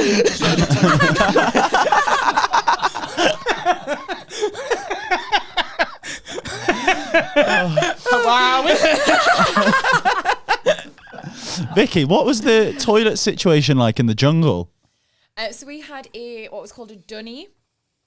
And it's basically just like a slat of wood with a hole cut out of it and then like a giant bag underneath, and everybody used the same one. And there was people on like dunny duty. So like when you went, you used to have to chuck like wood chips over the top of it, which would hopefully somehow take away some of the smell. But then someone had to take away this massive bag of poo and wee every so often. And I got that job quite a lot, actually. Really? Yeah. I mean, you used to it, not like a producer. No, babe. Honestly, everyone in camp had to chip in. I got really like muscly and toned when I was in the jungle, like all that shit, lugging everybody's shit about in that. Yeah, and also the water and stuff as well. But yeah, I have a theory that everybody shits themselves at least once in their life. Have you shit yourself? No, I'm very close. You've still Wait, got you've it. not? You've got it to look forward You to. actually not? I'd have sworn you have. Not I don't know why, just from knowing you. No, not in me pants. Yeah, it would have been. It's a fair assumption. Yeah. I'll give you that. Yeah. Have you? Yeah, almost. Like sort of a little bit, yeah. What? Close us out, Vicky. What happened? Oh, it's like Magaluf and too many anti-seasickness pills. Like I didn't read the box properly, and I get really bad seasickness. So I rented this like yacht for wall for the day, and I was really excited. But I do get bad travel sickness, so I got this pack of tablets just before I went on. And I walloped 2 because you just think, fucking, you take 2 everything, don't you? Yeah. So I took it. And I was all right for like the first part of the day. So I thought, oh, they class them. But then we docked up and had lunch on a beach. And when I got back on, I was like, oh, green, like Amelia. So I walloped another 2. And I can't remember the rest of the afternoon. And all I know is that like I woke up back in my hotel and my fella wasn't speaking to us. Shit myself. And apparently I read the back of the box and you're only meant to take like 1 every 24 hours. So I just fucking lost control of everything, mate. You had a stag do's worth of tablets in an afternoon. What happens in Magaluf stays in Magaluf. Until you're on Have a Word and you tell the internet. Oh my God, yeah, I forget I'm telling everybody this. I nearly killed someone in Magaluf. What? During sex. What? Nearly killed someone in Magaluf. You did? During sex, yeah. What did she do? Well, we were having sex in the room, and then she went, should we go on the balcony? You nearly fucked her off the balcony. Yeah. She jumped up, put her legs there. I put my arms underneath her. And because it's hot in Magaluf, so I was sweating. And then I just done like one big thrust, and she just like popped off me, and then like flew back, and like hit her back on the balcony. Oh my God, your dick was nearly an assassin. Assassin. This